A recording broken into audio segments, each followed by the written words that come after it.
continent of ice should be silent, yet Antarctica is louder in mystery than any jungle or desert on Earth. Beneath its frozen skin lie mountains taller than the Alps, lakes sealed for millions of years, and fossils that rewrite the story of life itself. Explorers who braved its white void returned with tales of shifting lights, magnetic anomalies, and landscapes that feel older than the sky. Even today, satellites glimpse shapes hidden under ice no sun has touched. Antarctica remains the last great question mark on the map, a reminder that Earth still keeps secrets deeper than imagination. Before the world froze, Antarctica was alive. Not the blinding wasteland of white we know, but a continent of rivers, ferns, and forests that swayed under a sun that never truly set. The air shimmered with warmth. Amphibians stirred in swamps where glaciers now crush stone. Somewhere beneath 4 kilometers of ice, that green world still lingers, fossilized, waiting, perfectly preserved in silence. It began long before humanity, in the age when the continents themselves were children. Nearly 500 million years ago, the Earth was still gathering its pieces. Land masses drifted and collided, fusing into one vast southern supercontinent, Gondwana. It was immense, a quilt of what would one day become South America, Africa, India, Australia, and the great land at the world's bottom. In those prehistoric days, Antarctica was not a lonely pole of ice, but the beating heart of a living planet. Through deep time, the southern world pulsed with warmth. Rivers ran through fertile plains. Marshlands steamed under a thick, oxygen-rich sky. Across them spread the Glossopteris forests, vast stands of seed ferns whose roots dug deep into black soil. Fossilized leaves from those trees, found today locked in rock near the South Pole, still show their delicate veins, silent testimony that what is now frozen was once fertile. These forests were not lonely.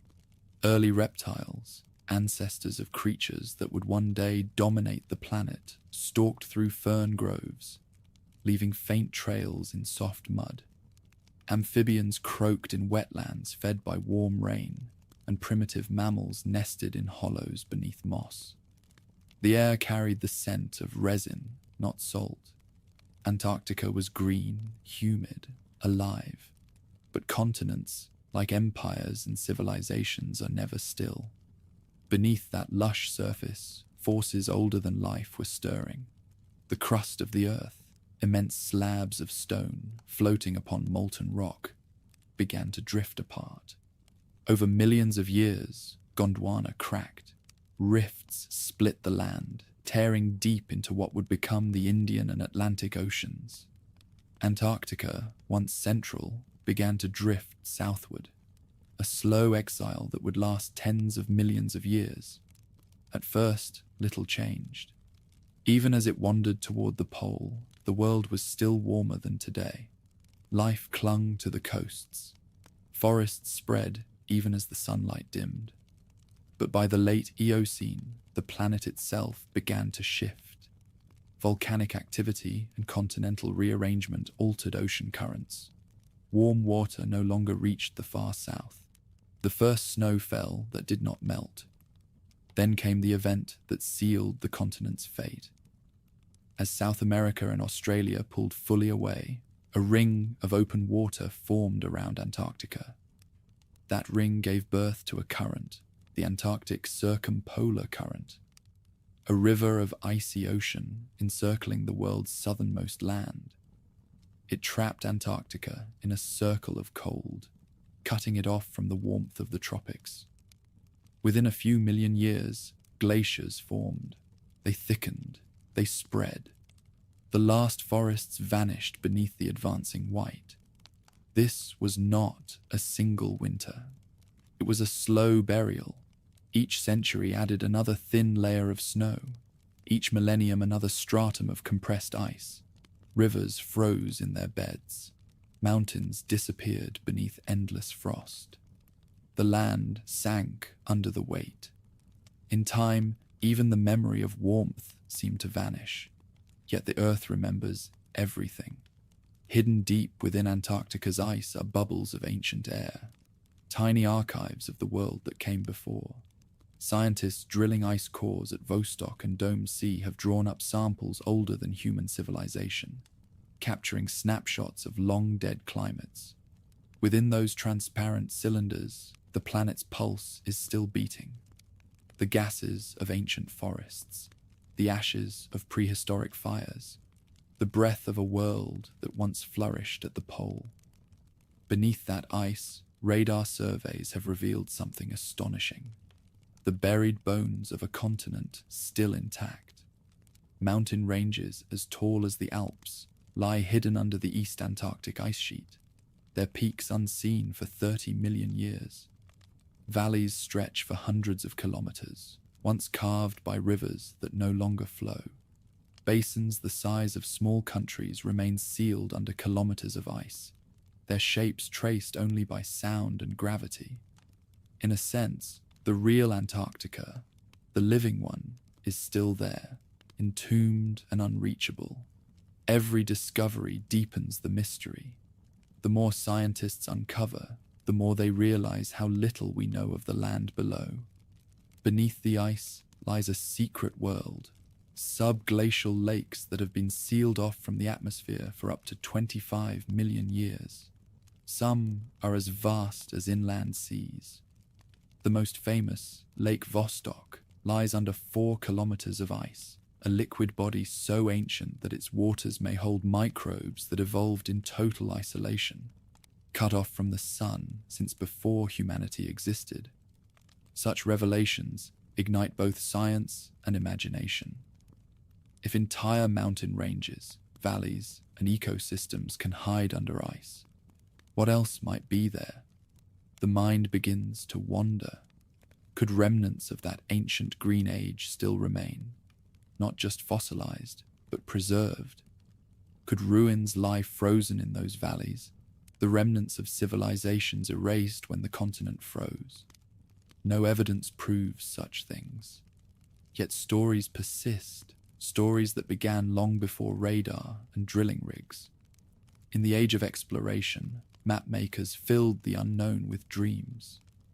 The Greeks spoke of terra australis incognita, a vast southern land meant to balance the continents of the north. It was not a discovery. It was a philosophy, a belief that the world must be symmetrical, that for every known there must be an unknown. That idea survived for centuries, painted on parchment as an enormous continent at the bottom of every map. As explorers ventured farther, the myth evolved. Some imagined that this southern land was not merely balance, but refuge, the last remnant of a lost civilization. When Plato wrote of Atlantis, destroyed by water and fire, some later thinkers placed its remnants beneath the southern ice. When Renaissance cartographers, like Piri Reis, drew coastlines that seemed to match Antarctica's shape, long before its discovery, imagination took hold. Did someone, long ago, see it before it froze? Did a civilization map the world in its primeval form, when polar forests still thrived? Modern science dismisses such claims as coincidence or conjecture, yet their endurance says something deeper. Antarctica resists certainty. It is the only continent where myth and measurement coexist without cancelling each other out. Beneath its ice, both data and dream survive. Even now, satellite images capture geometric shapes that appear too regular to be natural. Sharp ridges that resemble pyramids, dark openings that look like gateways in the ice. Scientists explain them as natural formations, nunataks, peaks of rock sculpted by erosion, or meltwater caverns widened by shifting winds. But explanations never silence curiosity. Each photograph sparks another theory, another whisper of something more deliberate hiding below. It is human nature to fill the blank spaces of our world with stories. When explorers reached the poles, they found not monsters, but silence. And perhaps that silence is even harder to endure. The mind begins to hear its own echoes, to imagine voices beneath the ice. Could the myths of hollow earths and forgotten cities be our way of giving form to that emptiness? Perhaps we need the idea of hidden worlds, because the real one feels too empty. Still, sometimes myth brushes close to truth. When the first fossils of Antarctic forests were discovered in 1912, leaves, branches, and tree trunks found near the Beardmore Glacier, they confirmed what no one had dared to imagine. This continent had once been warm. In that moment, the legends of a lost green Antarctica gained a strange new legitimacy. It was as though myth had been speaking in metaphor all along. The paradise under the ice turned out to be real, not of marble and gold, but of roots and leaves turned to stone. In every age, the southern land has reflected human desire. For ancient philosophers, it was the proof that the world was balanced. For explorers, it was the final frontier. For dreamers and mystics, it became the resting place of all things forgotten. The cradle of Atlantis, the vault of gods, the mirror of the unknown. For scientists, it is a record of the planet's past and a warning of its future. Each interpretation overlays the last like snow upon snow. Perhaps that is Antarctica's truest mystery. It reveals only what we are ready to see. When we look at it, we see our own age reflected in ice, ambition, fear, wonder, the hunger to find meaning where none may exist. Every expedition south, every core sample drilled, every legend whispered over maps and microphones is part of a single story, the human refusal to accept emptiness. Today, beneath the white horizon, the same buried rivers and valleys still lie untouched. The ice above them continues to thicken and move, reshaping the surface even as it preserves what lies below. Somewhere under that pressure, forests sleep, their carbon frozen into crystal seams. Mountain ranges stand silent beneath the dark, and as climate change begins to peel back the continent's outer edges, fragments of that ancient world return. Fossil wood, pollen, the faint ghosts of greenery. Antarctica is not a dead continent. It is a paused one. Every gust of polar wind that sweeps across its plains is the echo of a world that once breathed warmth. The ice does not destroy, it conceals. And like all veils, it invites wonder and fear at what might be unveiled when it finally begins to melt. In the end, Antarctica is more than the sum of its glaciers and storms. It is a memory made solid, the Earth's most perfect secret, a bridge between science and myth, between what we know and what we can only imagine. Beneath its frozen silence lies the truth of deep time, that nothing is ever truly gone, only hidden long enough to be mistaken for legend. And as the ice cracks and ancient air escapes in faint sighs, the continent whispers the same message to those who dare to listen. The world was warm once. It will be warm again. Every ridge that slumbers under the ice, every buried riverbed and fossil vein, is part of a record older than bone or breath. Deep beneath Antarctica's frozen shell lies the trace of a world that was once whole, the place where the southern landmass of Gondwana began to break apart. Around 180 million years ago, the planet's inner heat gathered strength beneath what would one day be the South Pole. Pressure built until the crust split open. Lava surged upward, flooding plains of fern and forest. The air thickened with volcanic ash. The sea turned dark with minerals drawn from the deep. This was the slow unmaking of Gondwana. a continental separation that would give birth to the world's modern shape. Antarctica, still green then, drifted steadily southward toward the long twilight of the pole. The creatures that walked this land witnessed its transformation. In the age of dinosaurs, herds of small feathered reptiles wandered through polar valleys carpeted in moss and cycads. Fossil evidence from the Antarctic peninsula reveals that they adapted to long months of dusk, their bodies tuned to the rhythm of half-lit winters. The forests around them endured too, though they grew differently. Trees without rings, shaped by the endless summer light and the brief, muted cold. As eons passed, the land folded and lifted again. New mountains rose from the buried edges of the ancient plateau. The colossal Transantarctic Range, a spine of stone more than 3,000 kilometers long. It split the continent in two, the vast ancient East and the younger volcanic West.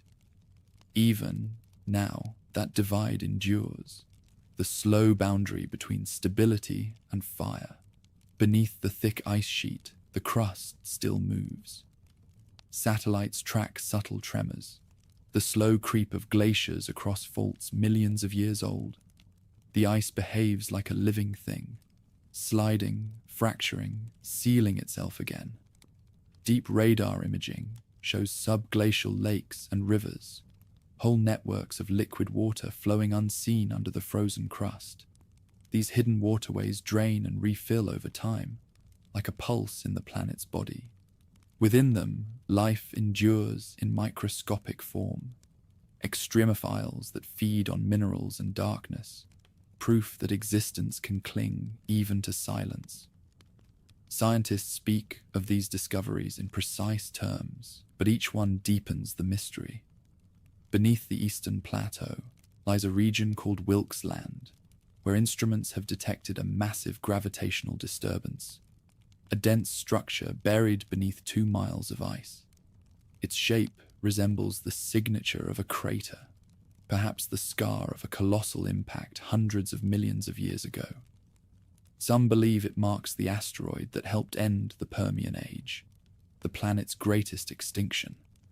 Others see in it something less easily defined, a remnant of the mantle, a rise of stone shaped by forces unknown. Imagination, as always, rushes to fill the gaps left by evidence. The gravitational anomaly, the hidden lakes, the untouched valleys, each new revelation feeds the old question of what might lie below. There are whispers of a buried city, of a vault left by an earlier civilization, of gateways leading downward into a hollow world. These are not findings, only echoes of curiosity given mythic form, but their persistence says something profound about the nature of mystery. When the world withholds its secrets, the mind invents its own. Even science cannot resist a touch of wonder here. The continent behaves like a paradox, frozen on the surface, volcanic beneath. Beneath the western ice sheet, geothermal vents release heat that softens the glaciers from below. Entire ranges of volcanoes remain active, their peaks unseen, their presence known only by faint plumes of gas caught by sensors. Antarctica, outwardly lifeless, conceals a restless heart. At the same time, its atmosphere holds traces of its green past. Within the layers of compacted snow, researchers have found pollen, spores, and fragments of ancient plant life, ghostly evidence that this was once a place of color. Each discovery brings the past a little closer, though never enough to touch. Antarctica offers glimpses, never answers. As the land drifted fully into its polar orbit, isolation sealed its fate. The Antarctic circumpolar current, that endless band of ocean, encircled the continent like a moat. Warm currents could no longer reach its shores. Ice thickened year after year, binding the mountains, entombing the valleys, pressing the old forests into coal. The last temperate winds faded, replaced by cold storms that have not stopped since. And yet, something of the old world remains beneath the frost. Radar mapping has revealed entire ancient landscapes under the ice. Rolling hills, branching rivers, the imprint of deltas that once met open seas. Some of these frozen features are so well preserved that scientists can reconstruct the shadows of trees that vanished 30 million years ago. It is as though the Earth itself placed its memories under glass, keeping them safe from time. This paradox, preservation through destruction, is what gives Antarctica its power. It is both tomb and archive, ruin and record. Every storm that sweeps its surface, every layer of snow that falls, adds another page to a story still being written in silence. The more the ice hides, the more it holds. Perhaps that is why human imagination cannot let it rest. Legends of lost cities beneath the pole may never be proven, yet they mirror the truth that lies just beneath the surface. There was once a thriving world here, full of life and motion, erased not by war or flood, but by the slow turning of the planet itself. If Gondwana was the cradle of the southern world, Antarctica became its memory, a continent that carries the proof of everything the Earth has been, and the promise of what it may become again. The ice sheet, vast and indifferent, continues to drift outward into the Southern Ocean, but beneath it, the buried ranges and silent lakes remain. They wait as they have always waited, patient, untouched, recording every subtle tremor, every whisper of heat from the core below. One day, when the planet's balance shifts again and the ice begins to recede, those landscapes will awaken to the light. Then the past will surface, slow and dazzling. Forests turn to stone, rivers return to water, perhaps even creatures that have slept since the world was young. The veil will lift as it has before, and the forgotten heart of Gondwana will beat once more beneath the southern sun. Before explorers traced their roots into the ice, the idea of a southern world already existed, not as a continent, but as a conviction. Ancient philosophers, gazing at the shape of the known Earth, imagined that balance required symmetry. If there were lands in the north, there must be lands in the south.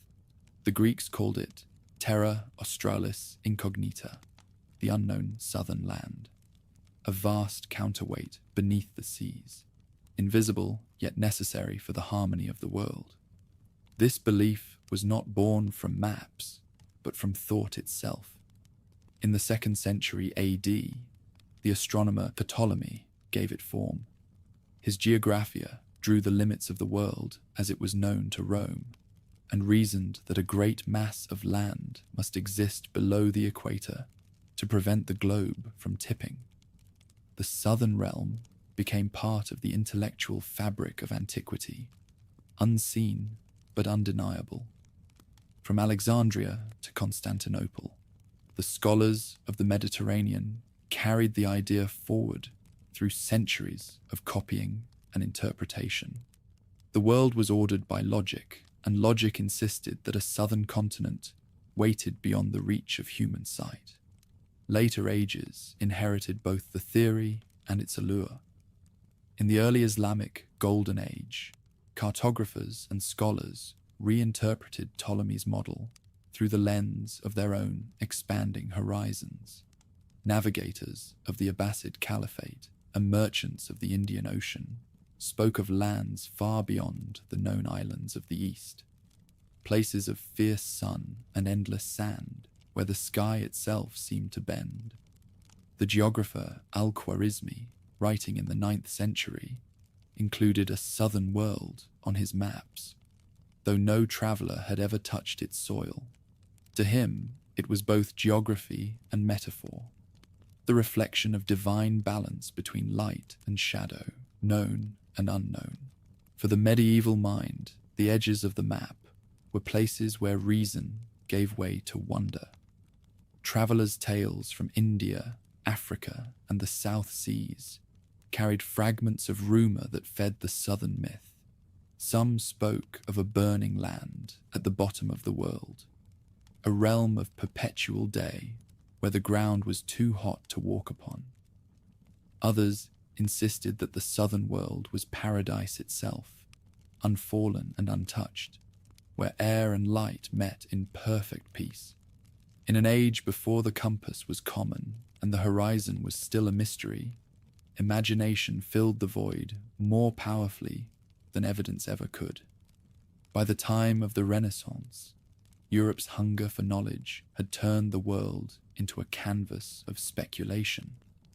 New maps appeared, beautiful, fragile works of ink and philosophy, in which the outlines of real continents bled into dreams.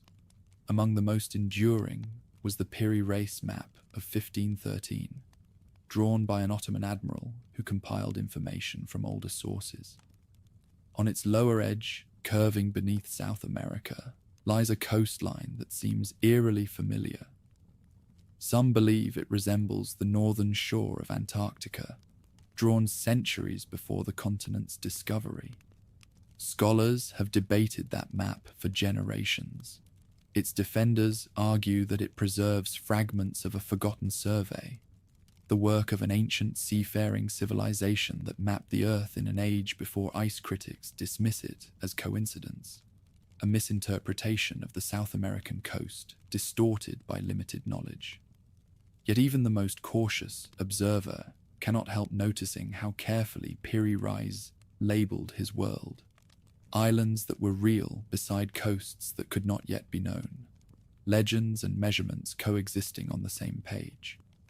The Orontius Phineas map of 1531 followed, showing a southern landmass almost identical in position to Antarctica, complete with rivers, mountain ranges, and a curving shoreline free of ice. Later came Mercator, whose 1569 projection placed the same land at the world's base like a foundation stone. To modern eyes, these drawings seem fanciful, but to their makers, they were logical extensions of inherited truth. The southern world existed because it must. Absence of proof was no refutation.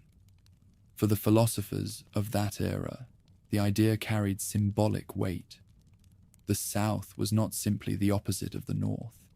It was the complement, the hidden twin that completed creation.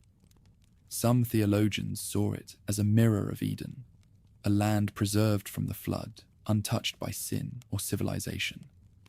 Others imagined it as the abode of monsters and demons, the shadow world below the known. In both visions, paradise or perdition. The southern land was the place where human order ended and cosmic balance began. This blending of fact and faith shaped the earliest European voyages beyond the equator. When Portuguese and Spanish sailors crossed into the unknown seas, they carried more than instruments and banners. They carried centuries of expectation. Every island they found seemed a fragment of the greater land promised by philosophy. When they mapped coasts in the Indies or charted new archipelagos, the outlines bent toward the myth they sought to prove. It is easy, with hindsight, to see how imagination guided the compass as much as magnetism did.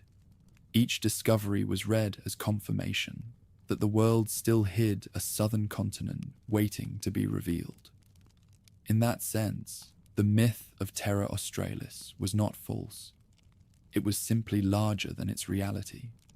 As centuries passed, the shape of the world grew clearer. The voyages of Magellan, Drake, and Tasman began to redraw the edges of the Earth, replacing speculation with coastlines and distances. Yet even as the maps filled, the idea of a southern mystery refused to vanish. The more the explorers saw, the more they felt what they could not reach. The Antarctic seas, violent, fog-drenched, littered with ice, became the physical embodiment of that distance between belief and proof. In this way, the myth transformed. It ceased to be a matter of geography and became something deeper, a reflection of how humanity confronts the unseen. The southern land that philosophers imagined became the realm of possibility itself, the horizon that forever recedes as knowledge expands. Still, traces of those older beliefs lingered in every chart, every sailor's tale, every speculation whispered over parchment. The white space at the bottom of the map remained, and within it the promise of revelation. When the first explorers finally set their sails southward, they were not simply chasing new trade routes or glory. They were pursuing the ghost of an idea older than any nation. That ghost waited at the world's end, a mirage of warmth hidden beneath storms, the imagined twin of the known Earth. Soon, men would attempt to find it. When the early navigators turned their eyes south, they were not chasing profit alone. They were chasing belief. For more than 1,000 years, the terra australis of philosophy had survived untouched by evidence, carried forward not by explorers, but by mapmakers and dreamers who refused to let the world be smaller than imagination. By the 16th century, maps had become the theatre of wonder. Cartographers were part scientist, part storyteller, their pens drawing coastlines that mixed knowledge and hope in equal measure. The blank spaces at the edge of the parchment were never left empty. They were invitations. Here, they implied, is where the story continues. Among these cartographers, the French scholar Orontius Phineas stands as a curious figure. In 1531, he published a world map showing a southern land that bears a haunting resemblance to modern Antarctica, complete with bays, mountain ranges, and river valleys that seem to follow the outlines revealed by satellites centuries later. Some researchers have suggested that Phineas's sources may have included ancient maps now lost, perhaps inherited through medieval libraries or Arab navigators. Others see only coincidence, the result of artistic symmetry. Yet the precision with which he placed the land, south of Africa, stretching beneath the Pacific, still unsettles historians. The Phineas map, like the later projection of Gerardus Mercator, became an artifact of speculation. It drew lines between continents that no ship had ever crossed, and in doing so, it bridged myth and geography. To those who studied it, the southern continent seemed less a fantasy than a memory, a fragment of knowledge preserved from some forgotten age. The question was not whether Terra Australis existed, but how much of it remained hidden. Even the most skeptical scholars of the Renaissance could not resist that possibility. When they spoke of lost wisdom, they did not always mean religion or philosophy. They meant maps, the ancient science of knowing the world through shape.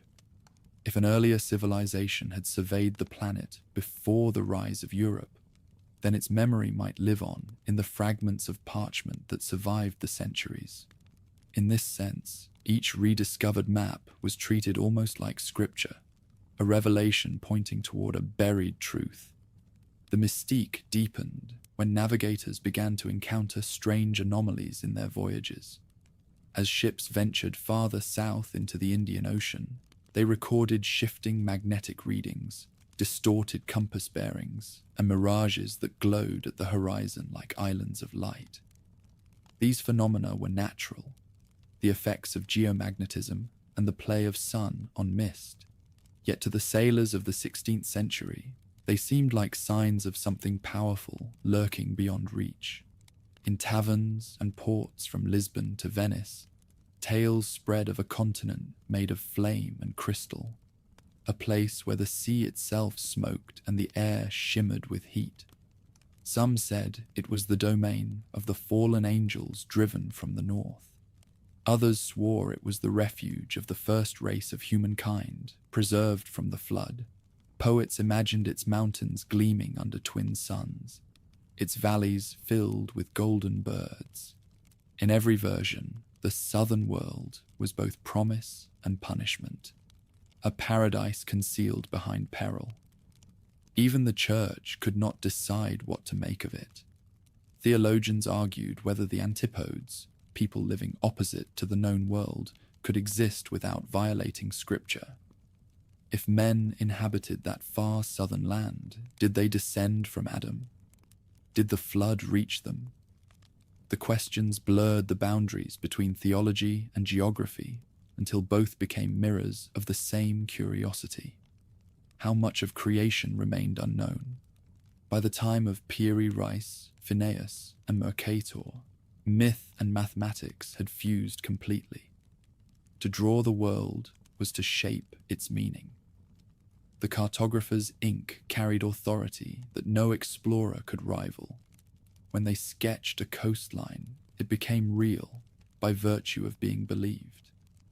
And so, even before a single keel cut through the polar fog, the outlines of Antarctica already existed, not on Earth, but in the collective imagination of humankind. The fascination endured because it spoke to something universal. The world, newly expanded by discovery, still needed mystery. The North had its auroras, its Norse sagas, its frozen gods. The South became its echo, a land of inversion where warmth and cold, light and dark, faith and doubt all met at the edge of the map. Over the next 2 centuries, explorers would continue to chase that silhouette at the world's end. Portuguese caravels, Dutch merchant ships, British whalers, all pushed beyond the known latitudes, expecting at any moment to find the shores of the hidden continent. What they met instead was the endless storm of the Southern Ocean. Waves that towered higher than masts. Wind that screamed like stone grinding on stone. Skies split by lightning reflected on ice. Many turned back, convinced that the land of legend must lie farther still. Others vanished into fog, their ships carried into the white. In their absence, imagination did what it always does. It filled the silence. Each failure became proof that the southern land existed, because something vast and forbidding had to be guarding it. That cycle of search and belief would continue into the modern age. By the 18th century, science had replaced theology as the language of mystery, yet the yearning remained unchanged. Philosophers spoke of the poles as the lungs of the planet, breathing cold into the world to preserve its balance. Artists painted Antarctica as a mirror of heaven, a landscape untouched by the fall of man. And beneath these interpretations, the old myth endured, reshaped but not erased. Terra Australis was no longer the theoretical counterweight of Ptolemy's globe. It had become the symbol of everything still hidden, the human need for frontiers, the hunger to believe that beyond the final horizon lies something more. Soon, ships would sail into that myth and tear it open. They would find not paradise nor hell, but a realm stranger still, a continent of pure silence where imagination and reality collided, and where the line between discovery and belief would blur forever.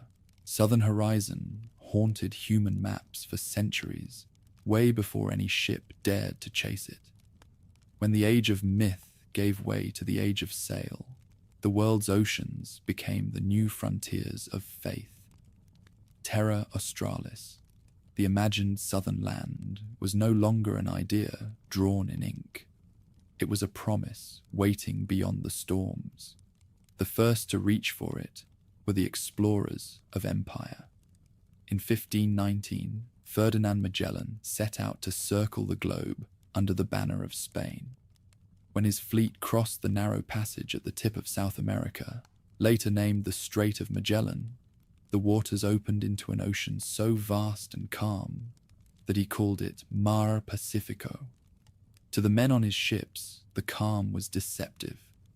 Somewhere beyond the horizon, they believed, stretched the coast of the great southern continent that Ptolemy and the Renaissance maps had foretold.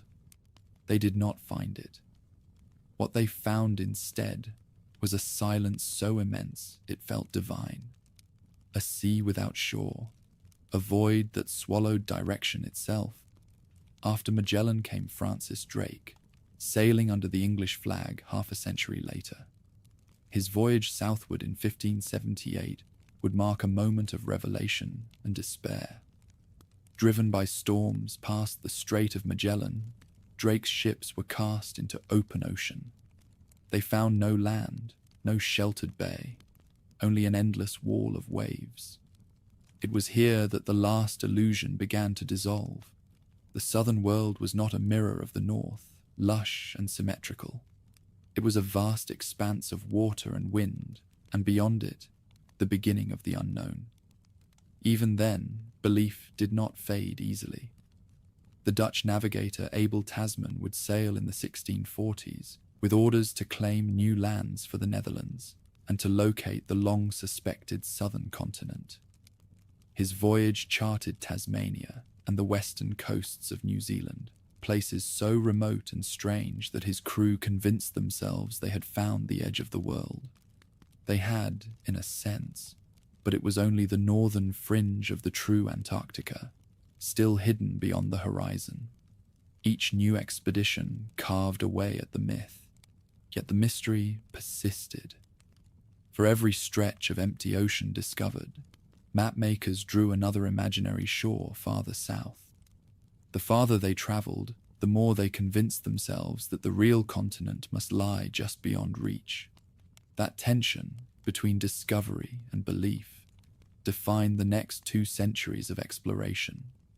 By the 1770s, the world was ready for a reckoning. The Enlightenment had turned curiosity into duty. Exploration was no longer only conquest or commerce. It was an experiment in reason. When Captain James Cook received orders from the British Admiralty to test the truth of the southern continent, he carried with him instruments for measuring the stars, thermometers for gauging the air, and the weight of centuries of speculation. His mission was clear: to find or disprove the existence of Terra Australis once and for all.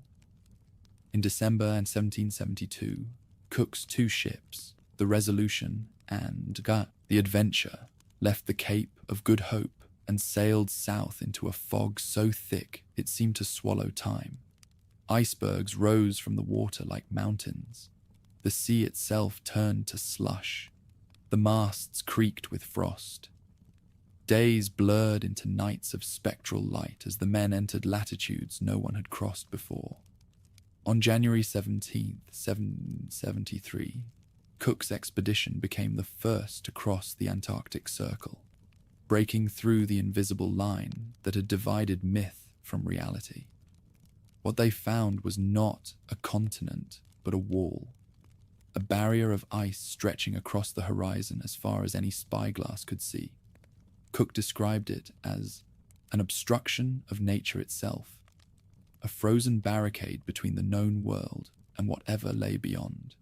His crew watched as glaciers carved into the sea with thunderous cracks, the sound echoing across the stillness like cannon fire. For weeks they searched for a passage through, sailing east along the ice edge. None appeared. When Cook finally turned north, he wrote that if any land existed beyond that barrier, it must be a country doomed by nature to perpetual frigidness, never to be inhabited by man. Yet even in his failure, he confirmed a truth greater than the myth he disproved. The southern world was real. It existed, even if it was not the paradise men had imagined. The dream of Terra Australis had not died. It had simply changed shape. In the decades that followed, the oceans south of the known continents became highways of obsession. Whalers and sealers, driven by profit rather than philosophy, pushed farther into the icy seas than any explorer before them. Theirs was not the pursuit of knowledge, but survival. hunting the creatures that thrived in the cold darkness. Yet their crude maps and journals would open the way for science. By the early 19th century, rumors spread among sailors of distant islands rising from the fog. Black cliffs, volcanic peaks, coastlines glimpsed between gales. The South Shetland Islands were charted in 1819, followed by the South Orkneys and South Sandwich Islands, each new discovery dragging the boundary of the known world a little closer to the pole. And then, in 1820, the veil lifted. 3 separate expeditions, Russian, British, and American, each claimed to have sighted the Antarctic mainland within weeks of one another. The Russian captain, Fabian Gottlieb von Bellingshausen, sailing aboard the Vostok, recorded a faint line of ice-covered coast. The British navigator, Edward Bransfield, approaching from the opposite direction, reported mountains shimmering beyond the sea mist. And the American sealer, Nathaniel Palmer, driven by instinct and chance, described a stretch of land so vast that it seemed to merge with the sky. None could have known that they were gazing upon the same thing, the last continent finally revealed. The discovery did not end the mystery. In some ways, it deepened it. The continent they found was not the lush counterweight of old maps, nor a world of eternal fire. It was a place stripped bare of all life, as though creation itself had paused there. Men who stood at the edge of that icy frontier wrote of a silence so profound that it unsettled their minds. They spoke of mirages dancing across the horizon, mountains that appeared and vanished, cities of light refracted through the frozen air. The same imagination that had once painted Terra Australis now turned those distortions into legends, lost realms beneath the ice, gateways to hidden seas, spirits of the pole. As the 19th century dawned, the myth and the map finally shared the same space. The last empty corner of the earth had been found, but understanding it would take generations. The sailors who had chased gold and glory were replaced by men of endurance, surveyors, naturalists, and dreamers who came not to conquer, but to comprehend. They carried instruments instead of weapons, notebooks instead of banners. And as they crossed the threshold into that frozen silence, they carried with them something far older than any scientific ambition. The same hunger that had driven Ptolemy to balance the globe and Phineas to draw impossible coasts. The world, even in the age of reason, still needed mystery. Antarctica would give it that in abundance. When the 19th century began, the age of myth had not yet surrendered to the age of reason. The southern continent was no longer the paradise of philosophers, nor the flaming inferno of sailors' tales, but a riddle made real, a land glimpsed yet unexplored. Those who sailed for its horizon spoke of it not as a destination, but as an edge, the boundary between the world of men and the realm of the unanswerable. Whaling ships and sealing crews were the first to trespass upon this threshold. They were not scholars or scientists. They were pragmatists, hardened by hunger and the smell of salt and oil. Their vessels, small and creaking, were drawn ever farther south in search of new waters to exploit. It was they who mapped the scattered islands that guarded Antarctica's frozen heart. The South Shetlands, the South Orkneys, and the lonely peaks of the South Sandwich Islands. Each new land was claimed, then abandoned, left to vanish again beneath the snow. The journals of those crews read like a blend of ledger and lament. They speak of fog so thick the sea vanished beneath their bows, of weeks without stars, of birds that circled endlessly as if trapped in their own migration. Some of the men swore that the ice moved with intention, that it groaned and split like a living thing.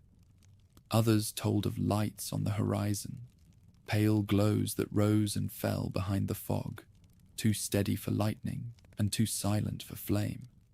In ports across the Atlantic, such tales grew into superstition that Antarctica was not merely a continent, but a threshold between worlds.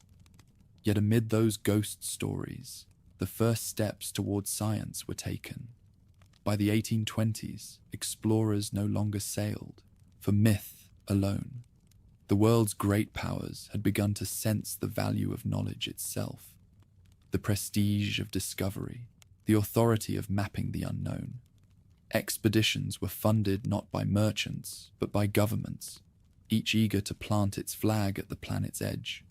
The British, with their tradition of maritime ambition, were among the first to turn rumour into reconnaissance. Captain James Weddell, a reserved and meticulous navigator, sailed south in 1823 aboard the Jane. His logbook records weather, ice, and silence, nothing of monsters or golden continents, only the steady rhythm of wind and wave. Pushing farther than any before him, Weddell reached 74·15 decast south, into waters so empty that the men began to fear they had sailed off the map. He found no land, but the stretch of sea that bears his name remains one of the loneliest on earth. Elsewhere, other nations joined the search. In 1838, the French explorer Jules Dumont d'Urville led an expedition that confirmed the existence of solid ground south of the polar circle. His men named it Terre Adélie, after his wife, a small gesture of warmth in a world of endless cold. Around the same time, American naval officer Charles Wilkes commanded 6 ships through perilous ice. He charted hundreds of miles of coastline, later vindicated by satellite as part of the East Antarctic shore. Though many doubted him at the time, his journey laid the foundation for the continent's true outline. But it was the British expedition of 1839-1843, led by James Clark Ross, that transformed Antarctica from rumour into revelation. Ross had already explored the Arctic. He understood cold not as emptiness, but as resistance. With his ships Erebus and Terror, names that seemed prophetic, he sailed deep into the southern latitudes. There, through storms and weeks of darkness, his crew witnessed sights that defied language. They saw a mountain rising straight from the sea, its peak wreathed in smoke and fire, a volcano in a land of ice. Ross named it Mount Erebus for his ship, and beside it another extinct twin, Mount Terror. They discovered the immense Ross ice shelf, a barrier of frozen ocean hundreds of meters high and stretching farther than the eye could see. To stand before it was to face time made solid. Ross recorded his wonder with the restraint of a man too awed to embellish.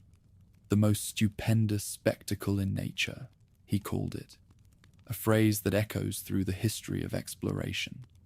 For the first time, Antarctica had landmarks, mountains, seas, coasts that could be plotted and named. The myth had gained a body, though its soul remained hidden beneath the ice. Those who returned from the southern voyages spoke of it with reverence and fear. Some claimed that the silence could drive men to madness, that after weeks of staring at the endless white, they began to see shapes moving in the distance, pillars, cities, shadows of movement across the snow. The mirages were likely tricks of light, but the mind has never been content with such simple explanations. The southern world invited wonder precisely because it resisted definition. By mid-century, the world's maps finally had a form where once there had been only legend. The empty circle at the bottom of the globe was filled with tentative lines, not the perfect symmetry of Ptolemy's dream, but a fractured glacial mass of peninsulas and seas. Yet this achievement brought no closure. The more that was known, the deeper the mystery seemed to run.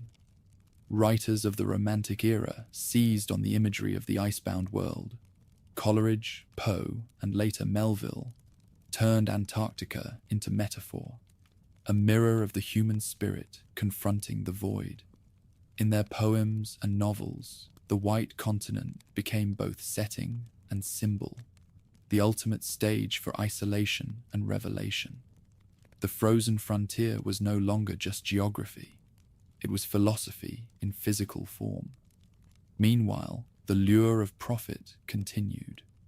Whalers returned year after year, carving temporary shelters into volcanic islands and scraping a living from the blubber and bones of the southern seas. When they abandoned these outposts, the wind buried them in snow within hours, as though the land itself rejected permanence. The few relics that remain, tools, timber, fragments of clothing, now lie preserved in frost, ghostly traces of those who tried to make the inhospitable endure. As the 19th century advanced, a subtle transformation occurred. The explorers who followed were no longer searching for new trade routes or territory. They sought something less tangible, the satisfaction of reaching the absolute limit. In an age when the Earth's mysteries were shrinking, Antarctica became the last true unknown, the final space where the world could still seem infinite. Every generation needs a frontier. For the Victorians, it lay not among the stars, but beneath the snow. Their ships carried scientific instruments and poetry in equal measure, and each voyage southward was both experiment and pilgrimage. The edge of the map had not vanished. It had simply turned white. By the century's end, one truth was clear. The myth of Terra Australis had not died. It had transformed. The philosopher's continent of balance and symmetry had given way to a harsher revelation. The southern land was real, but it offered no paradise, no wealth, no welcome. It was a reminder that not all mysteries exist to be solved. The world would soon call this new age of discovery heroic, but its beginnings were born in silence, in the moment when the sailors of Ross, Weddell, and D'Urville first realized that the last blank space on the map was not an end, but a beginning. The 19th century had mapped Antarctica's outlines, but not its soul. The coastlines were inked onto charts, the mountains named, and yet the heart of the continent remained untouched, a void at the center of the Earth's last frontier. What the Age of Empire had outlined in cartography, the next generation would attempt to claim in flesh and endurance. The myth was gone, but what replaced it was no less powerful: the pursuit of meaning through hardship. By the late 1800s, the world had changed. Railways crisscrossed continents, telegraph cables linked empires, and the once infinite seas were now predictable corridors of trade. The unknown was disappearing. To men raised in the fever of exploration, that loss was unbearable. If there were no more dragons at the world's edge, then new ones would have to be found, or invented. Antarctica, vast and unmapped beyond its frozen perimeter, became the last place where glory could still be earned the old way, through risk, courage, and the defiance of death. The first to answer that call was Carsten Borchgrevink, a Norwegian of restless ambition. In 1895, he stood before the International Geographical Congress in London and declared that the time had come to plant humanity's feet upon the southern ice. He was met with polite disbelief. Others had seen the Antarctic from the sea, but none had endured its interior. Yet Borchgrevink would not be dismissed. 3 years later, with private funding and a ragged crew, he sailed aboard the Southern Cross and landed on the coast of Victoria Land. There, at Cape Adare, Borchgrevink built a cluster of wooden huts, crude, isolated, lashed together against winds that could tear a man from his feet. The small group of men wintered there, surviving months of darkness and cold that froze their beards to their collars. when they finally emerged in the spring of 1899, they had achieved what no one else had: the first overwintering on the Antarctic mainland. Their experiment proved that humans could endure in that hostile world. The age of possibility had begun. Within a decade, the world's attention shifted decisively south. The heroic age of Antarctic exploration, as it would later be known, unfolded not as a single story, but as a series of rival epics, each man driven by the same need to go farther than the last. National pride mixed with personal obsession, science became the language of glory. The explorers of this era were not conquerors in the imperial sense, but pilgrims chasing a purity that no empire could buy. Foremost among them was the Englishman Robert Falcon Scott, tall, meticulous, and drawn to the South Pole as if by fate. In 1901, Scott commanded the Discovery Expedition, the first large-scale scientific mission to Antarctica. His ships carried naturalists, geologists, meteorologists, and young officers who would one day become legends themselves. Among them was a fiery, restless Irishman named Ernest Shackleton. The men endured 2 years trapped in the Ross Sea, their ship locked in ice. They measured winds, collected fossils, and mapped glaciers, but the cold gnawed at their lungs, and the endless night tested their minds. When they returned to England in 1904, they were heroes. Yet for Scott and Shackleton, survival was not enough. They had seen the mountains that led inward, and the horizon beyond them called louder than the applause of civilization. Shackleton returned first. In 1907, commanding the Nimrod, he led a small party across the Ross ice shelf toward the pole itself. For months, they marched through blizzards, hauling sledges by hand, crossing terrain no one had ever seen. Their bodies wasted away, their supplies dwindled. On January 9th, 1909, they reached within 97 miles of the South Pole before turning back to save their lives. Shackleton wrote in his diary that turning away was harder than death. When he returned home, he was hailed as a hero nonetheless. The man who turned back. His failure was victory enough. 2 years later, another nation answered. The Norwegian Roald Amundsen, silent and calculating, had secretly shifted his plans from the Arctic to the Antarctic. His goal was simple: to reach the South Pole first. In the southern summer of 1911, while Scott prepared his own second expedition, Amundsen's team of 5 men and 52 sled dogs set out across the ice from the Bay of Whales. They moved swiftly and efficiently, guided by experience and precision. On December 14, 1911, Amundsen planted the Norwegian flag at the geographic South Pole, the first human to stand at Earth's bottom. A month later, Scott's party reached the same point. What they found was the small black tent Amundsen had left behind, the flag still fluttering in the thin air. Scott's men stood in silence. They had marched for months through frost and hunger, only to discover they had been beaten. The journey back would destroy them. One by one, they fell.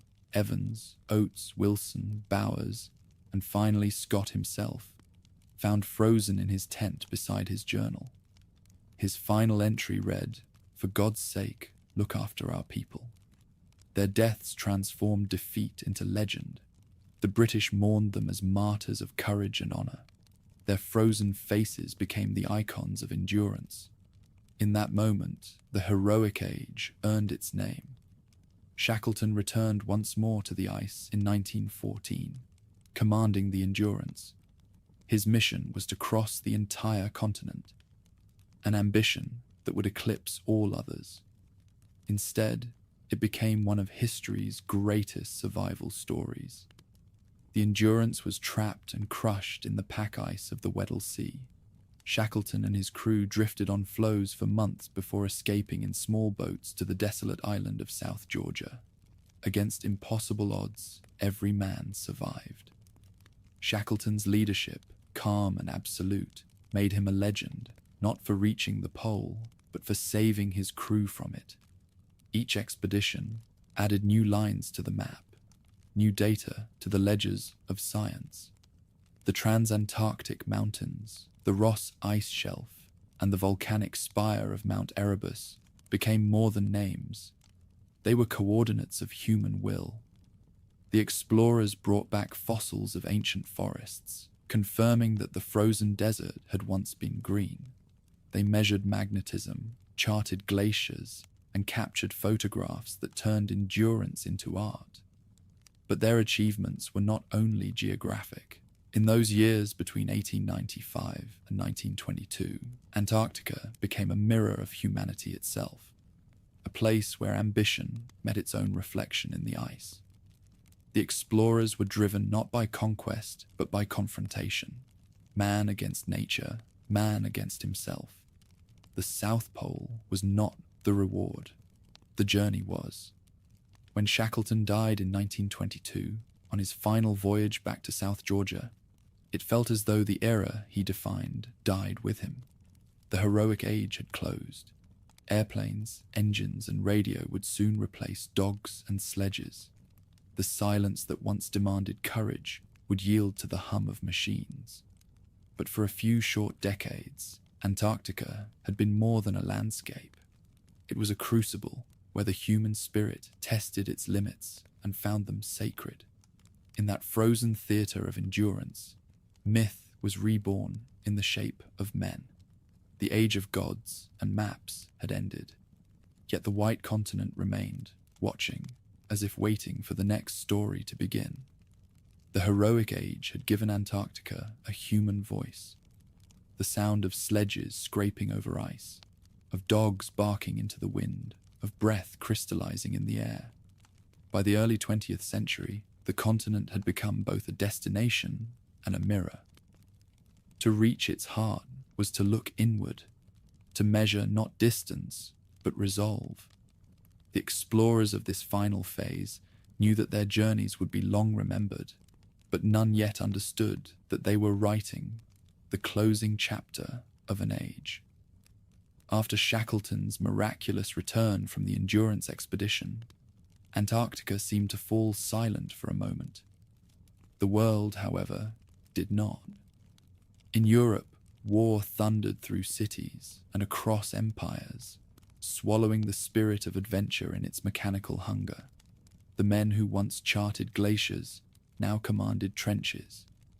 Shackleton himself tried to serve, training soldiers for survival in extreme conditions, but the ice still called to him.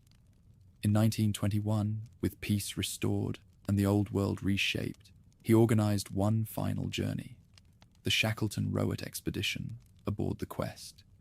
Its purpose was vague, part exploration, part personal pilgrimage. For Shackleton, it was a return to the one place that had never betrayed him. But age and exhaustion had followed him south.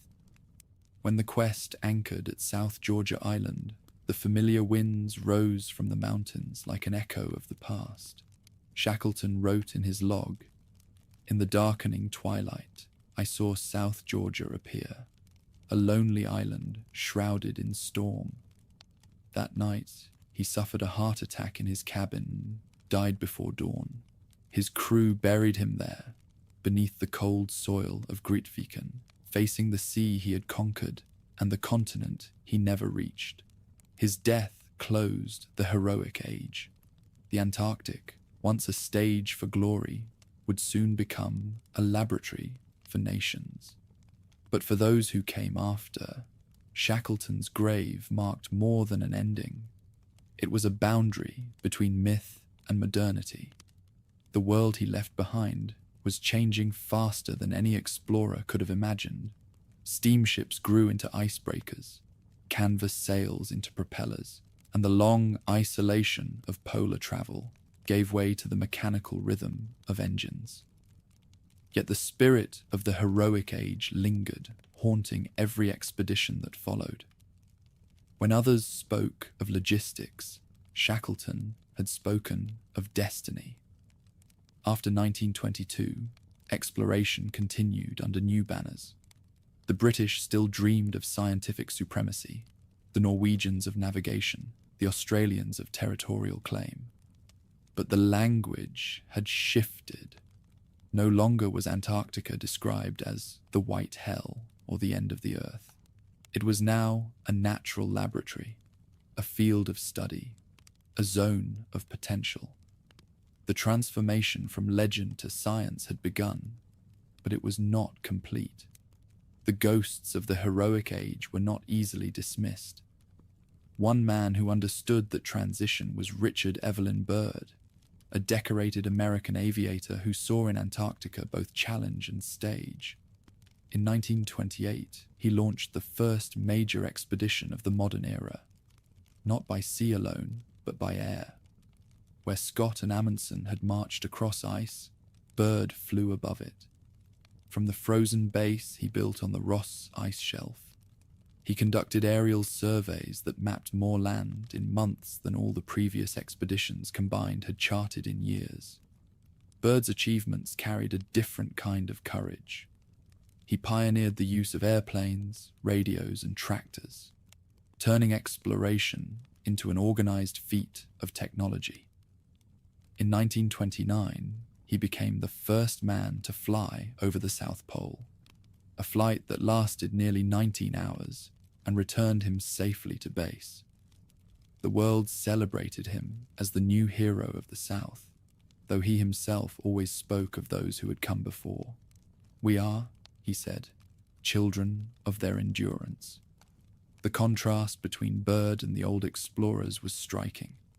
Scott and Shackleton had faced the pole with their own bodies as instruments. Byrd faced it with machines. Yet both eras shared the same reverence, the understanding that Antarctica was more than geography. In every generation, the ice demanded something different, but never less than everything a person could give. Even with technology, the land did not surrender easily. Byrd's expeditions faced storms that could crush aircraft wings like paper, temperatures that froze oil in engines, and blizzards that erased entire camps overnight. Men still risked death at every turn. The tools had changed, but the essence of exploration, courage against indifference, remained. As the decades turned, the continent that had once been a stage for rivalry became a crucible for cooperation. The heroic age had been a contest of nations and egos. The era that followed sought to understand rather than conquer. Science replaced flag planting, yet every scientist who set foot on the ice still carried a trace of the old hunger. They measured, mapped, and drilled. But deep down they felt the same awe that had driven Scott toward the horizon and Shackleton back to save his men. From this inheritance grew the new mythology of Antarctica, one not of heroes and martyrs, but of endurance and meaning. Each discovery added another dimension to the continent's character. Volcanic mountains hidden beneath glaciers, fossil forests embedded in stone, meteorites from beyond the solar system glinting on the snow. In the emptiness where the first explorers had sought glory, science found history written in ice. Still, something of the heroic age endures in every gust that sweeps across the Ross Sea, every shadow that stretches over Shackleton's grave. The men who marched toward the pole left no empires behind, no riches to be mined, or cities to bear their names. What they built instead was a mythology of endurance, a reminder that the boundaries of the world are not lines on a map, but the limits of will and wonder. When Shackleton's body was lowered into the ground, a storm rolled over South Georgia, and the crew of the Quest watched the snow swallow their footprints as fast as they made them. The wind buried the sound of their shovels. The sea rose and fell like slow breathing. It was as if the continent itself was reclaiming its own. The age of heroes had ended, but the ice remained eternal, indifferent and vast, the keeper of their stories, the silent continuation of their dream. As the echoes of the heroic age faded into history, Antarctica seemed finally conquered by science, mapped, measured, and subdued. But the ice was not finished with mystery. Beneath its glacial calm, the continent began to gather new legends, not born of exploration, but of secrecy. The early decades of the 20th century saw the white world transformed from a stage of courage into a theater of rumor. The heroic age had left behind questions, and the modern one inherited them like buried ghosts.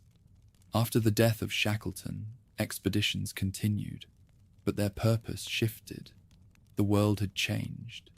The age of empire had collapsed, and war had redrawn the boundaries of belief.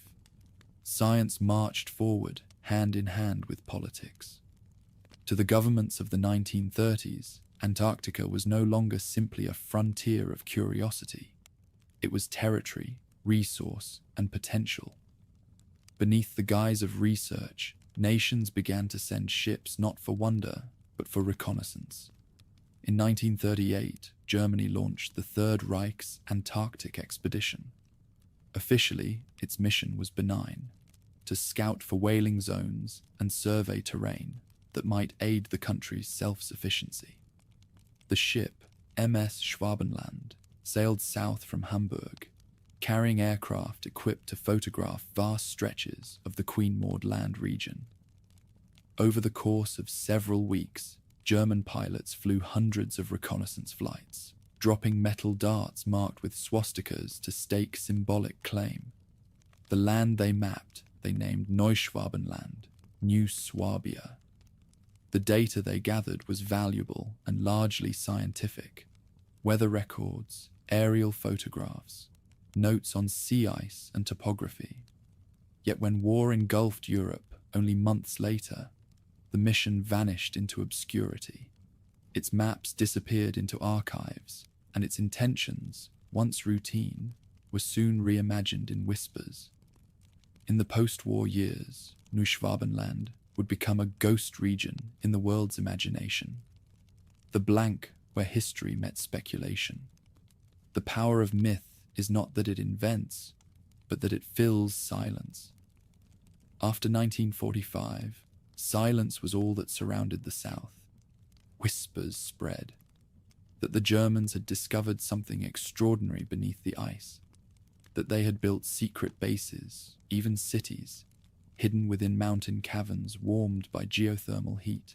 No evidence supported such claims, but the idea endured, nourished by the public's growing fascination with what could not be seen.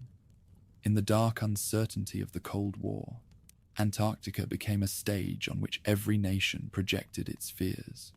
It was into this atmosphere that the most ambitious polar operation in history was launched. In 1946, less than a year after the Second World War ended, the United States Navy sent Operation High Jump, a fleet of 13 ships, 23 aircraft, and nearly 5,000 personnel, to Antarctica under the command of Admiral Richard Evelyn Byrd.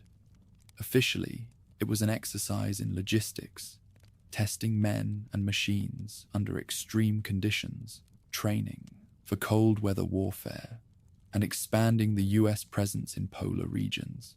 Yet the scale of the mission was so vast that it invited speculation before it even reached the ice.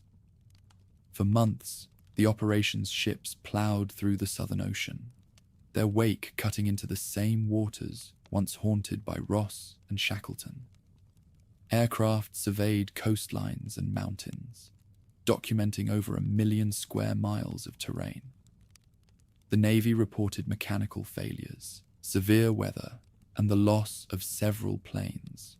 Tragedies, but not mysteries. Nevertheless, when the expedition abruptly ended weeks earlier than planned, rumors began to spiral. Why had so massive a fleet turned back so soon? Admiral Byrd, exhausted and weather-worn, returned to the United States and, during a brief stop in Chile, gave a cryptic interview to a local newspaper. He warned that the United States should prepare for the possibility of hostile aircraft coming from the polar regions. The statement, meant as a general reflection on air defense, was quickly stripped of context and given a darker reading. In the fevered imagination of the post-war world, Byrd's words became evidence of something unspeakable, an encounter with forces unknown beneath the ice. By the 1950s, the story had grown into legend. Whispers of flying discs seen over the ice merged with tales of subterranean realms and hidden civilizations. Some said that Byrd had discovered an entrance to the hollow earth, where advanced beings warned him against humanity's destructive path. Others believed that remnants of the defeated Reich had fled south, creating a secret base powered by technology not of this world. Each new version contradicted the last, but all shared one trait. They replaced absence with awe. The world was ready to believe. In the shadow of atomic fear and Cold War paranoia, Antarctica became the perfect stage for secrecy. It was remote, silent, and inaccessible, an ideal hiding place for whatever truth might exist beyond comprehension. Governments spoke little of their operations there, and that silence was enough. When people cannot see what happens, they imagine it. Yet amid these whispers, genuine discoveries continued. In the same years that conspiracy flourished, radar and aerial photography began to reveal Antarctica's hidden structure. Vast subglacial mountains, valleys buried under kilometers of ice, and liquid lakes sealed from the surface for millions of years. The truth, though purely geological, seemed to echo myth itself, an unseen world beneath the frozen crust. The facts and the fantasies began to overlap until even scientists struggled to separate them in the public mind. By 1957, as the International Geophysical Year approached, cooperation replaced competition, and a new vision of Antarctica emerged. Dozens of nations joined in shared scientific effort, building permanent stations and networks of research that would span the continent. Operation Deep Freeze, organized by the United States Navy, laid the foundations for the era of modern exploration. McMurdo Station, Amundsen Scott Base, and others that remain to this day.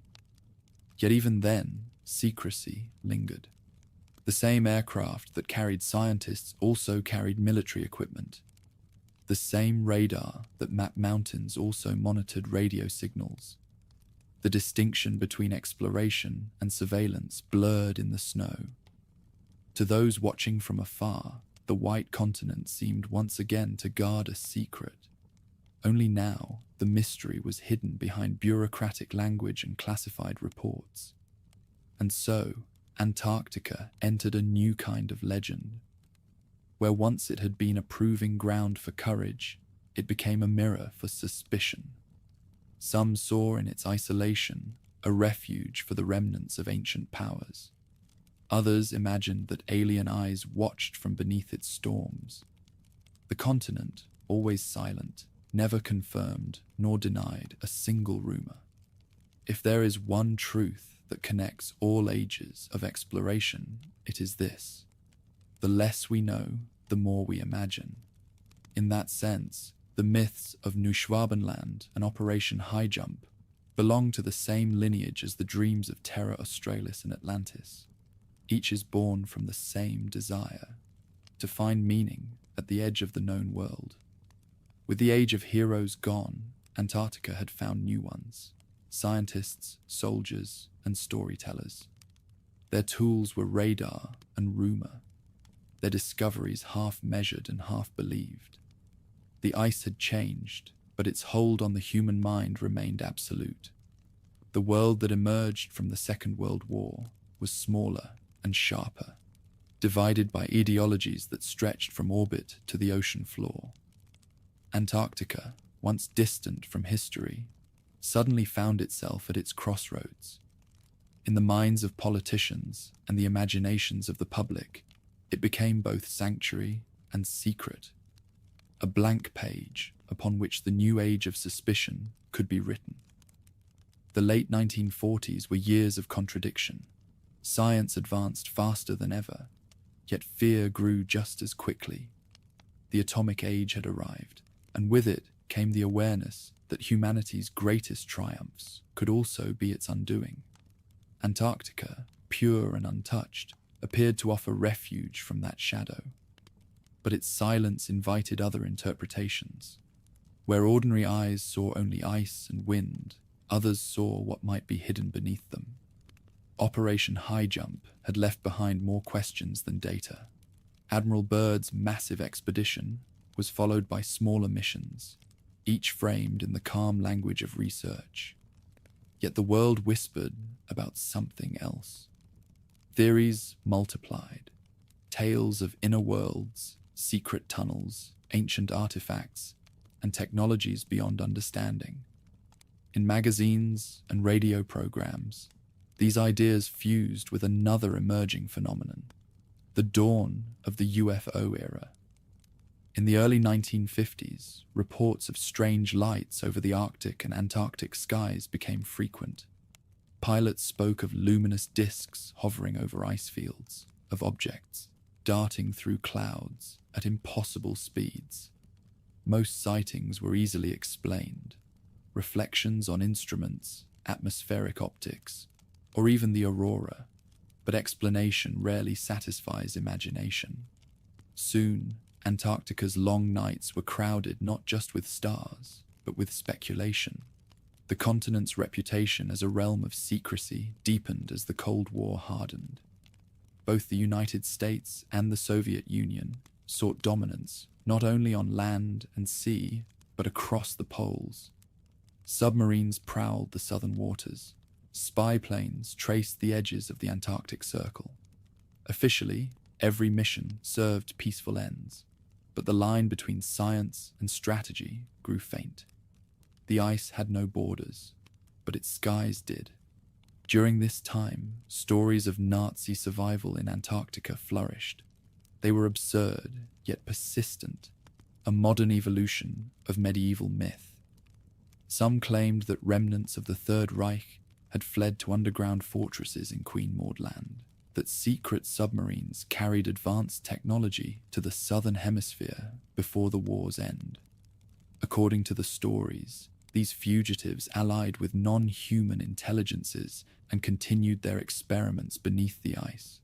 No evidence ever surfaced, yet the legend endured, sustained by the same paradox that had always defined Antarctica: absence of proof mistaken for proof of absence. In this atmosphere of unease, every unexplained phenomenon found a home on the southern continent.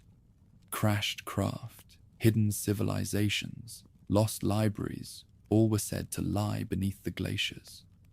When the Antarctic Treaty was signed in 1959, declaring the continent a demilitarized zone dedicated to science, conspiracy theorists saw not progress, but concealment.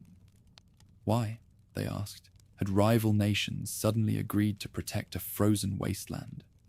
What secret required such unity? The answer was simple and extraordinary: science itself.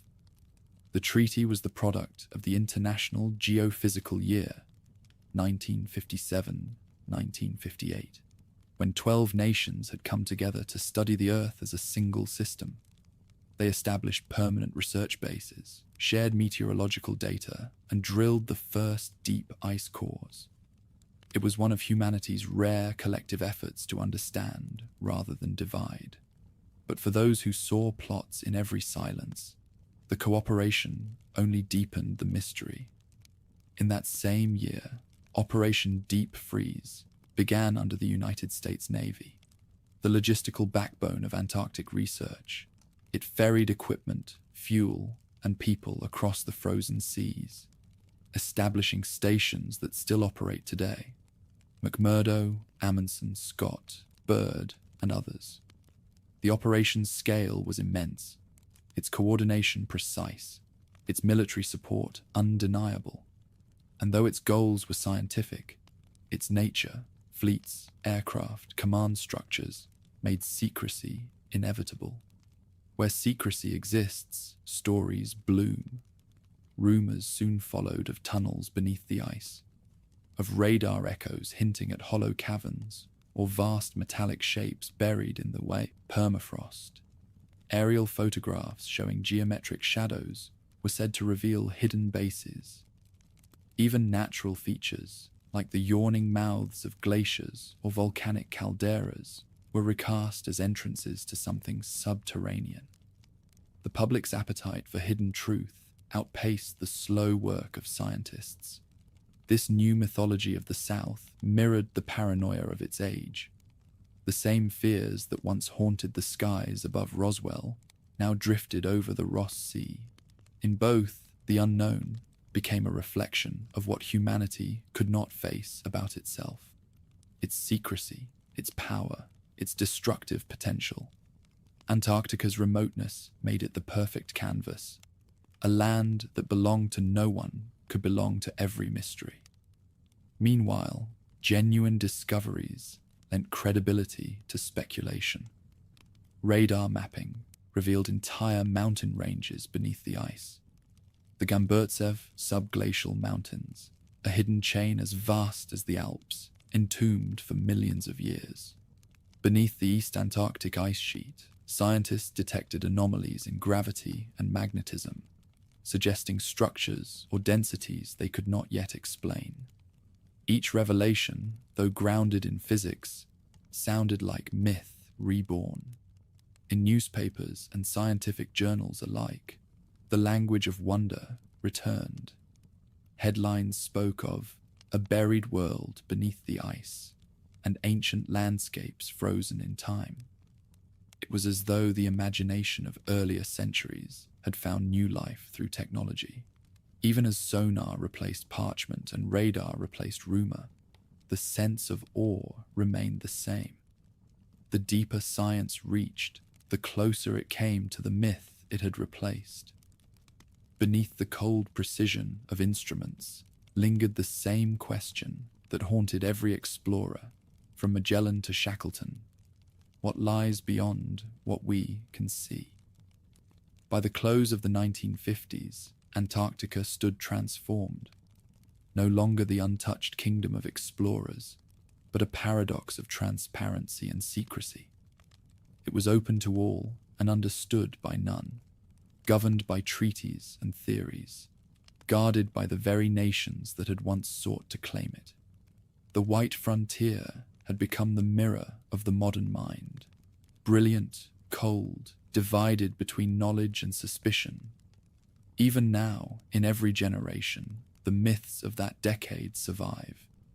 They drift across the internet as once they drifted across tavern tables and radio waves. Tales of lost German colonies, alien relics, entrances to hollow worlds, and buried technologies waiting to awaken. None have ever been proven, yet none have truly died. Perhaps they persist because Antarctica itself encourages them. The continent's silence invites imagination, and its vastness swallows certainty. It is a place that reveals just enough truth to keep the mystery alive. As the Cold War deepened and humanity turned its gaze to the stars, Antarctica remained below, a second cosmos beneath our feet, a frozen mirror of the unknown. In 1957, while much of the world was split between nuclear fear and technological ambition, a quieter revolution began at the bottom of the Earth. The International Geophysical Year, known as IGY, brought together 67 nations in an unprecedented act of scientific unity. The goal was not conquest or competition, but understanding, to study the planet as a single living system. The stage for that cooperation was Antarctica, a land so inhospitable that its very hostility made it pure. Here, the planet could be studied without politics, or so the world hoped. The IGY changed everything. Dozens of expeditions converged on the White Continent. Russians built Vostok Station on the polar plateau. Americans established McMurdo Base on the Ross Sea, and smaller nations, New Zealand, France, Japan, Norway, carved out footholds of their own. Airstrips were leveled on ice. Radio towers rose from the snow, and fuel lines snaked across frozen plains where no life had walked before. The hum of engines replaced the silence of centuries. In that single year, scientists accomplished what the heroic age never could. They drilled into glaciers, measured seismic tremors, recorded magnetic fields, and launched weather balloons into the stratosphere. What they found beneath the ice startled even the most pragmatic minds. The world had imagined Antarctica as a lifeless shell. In reality, it was an archive, a frozen library of time. Every layer of snow that fell over the past 800,000 years remained sealed in the ice, each stratum a page of the planet's autobiography. Within those translucent layers were tiny bubbles of ancient air, perfect snapshots of Earth's past atmosphere. For the first time, humanity could read the history of its own climate, written not in myth, but in oxygen and carbon. When the ice cores were brought to laboratories, scientists discovered patterns that echoed across millennia. Long cycles of warming and cooling, extinction and renewal. The data revealed that climate was not a fixed state, but a pulse, that the Earth itself breathed, and we were living in one of its brief, warm exhalations. What had once been mythic balance, the philosophy of Terra Australis, now found its proof in chemistry. But beneath those triumphs lingered deeper enigmas. The same year the IGY ended, seismologists detected echoes in the crust that suggested something unimaginable. A liquid lake sealed under 4 kilometers of ice. It would later be named Lake Vostok after the nearby Russian station. Its existence challenged every assumption about the planet's frozen heart. How could liquid water survive in such cold? What forces kept it from freezing solid? As scientists debated, the theories grew as strange as the landscape itself. Some proposed that geothermal heat from the Earth's mantle seeped upward through fissures. Others suggested pressure from the massive overlying ice kept the water from crystallizing.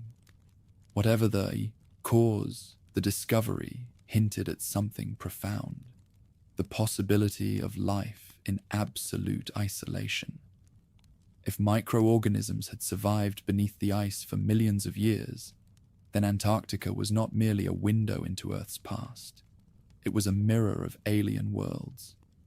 The same conditions that prevailed in Lake Vostok might exist under the frozen crust of Jupiter's moon Europa or Saturn's Enceladus. By drilling into the ice, humanity might not only explore its own history, but glimpse its future, or its reflection in the stars. Still, the discovery raised uncomfortable questions. To reach Lake Vostok, scientists would need to pierce a world that had been sealed longer than civilization itself. What if contamination occurred? What if something ancient, bacterial, chemical, or otherwise, were released? The debate became an ethical reckoning. Even in the pursuit of knowledge, Antarctica demanded humility. While science advanced, the shadow of secrecy never lifted. The continent's new outposts were often funded or supplied by military organizations. The Cold War turned even ice into a potential battlefield of information. Radar installations doubled as research stations. Reconnaissance flights masked as mapping missions. Every nation claimed to study climate or magnetism, yet every base carried antennae tall enough to eavesdrop on the sky. Among researchers, cooperation thrived. Among governments, suspicion persisted. The Antarctic Treaty of 1959 tried to end that ambiguity. Signed by 12 nations, it declared the entire continent a sanctuary for peace and science. No military activity, no nuclear testing, no territorial claims, only research. It was a miracle of diplomacy at the height of the Cold War, a rare moment when humanity agreed that some parts of the world should remain beyond conquest. But even that act of unity deepened the mystery. In a century defined by rivalry, why did the superpowers suddenly cooperate over a land of ice and stone? Conspiracy theorists found their answer in the silence between lines of the treaty. Some insisted that the nations had discovered something under the ice so extraordinary that secrecy became necessity, a shared secret too large for any one power to own. Science, however, continued to reveal wonders enough without fiction. Satellite imaging in the 1970s confirmed that Antarctica was not a monolith, but a patchwork of ancient terrains stitched together like continents in miniature. Beneath the ice, mountains as tall as the Alps and valleys deeper than the Grand Canyon sprawled unseen. One of the most astonishing finds was the Gamburtsev subglacial range, an entire mountain chain entombed beneath East Antarctica's ice sheet. How such peaks could exist in complete darkness, untouched by erosion, puzzled geologists. It was as if a piece of prehistory had been cryogenically preserved. Then came a stranger discovery still. In 2006, gravity mapping satellites detected an enormous mass anomaly beneath Wilkes Land, stretching hundreds of kilometers across.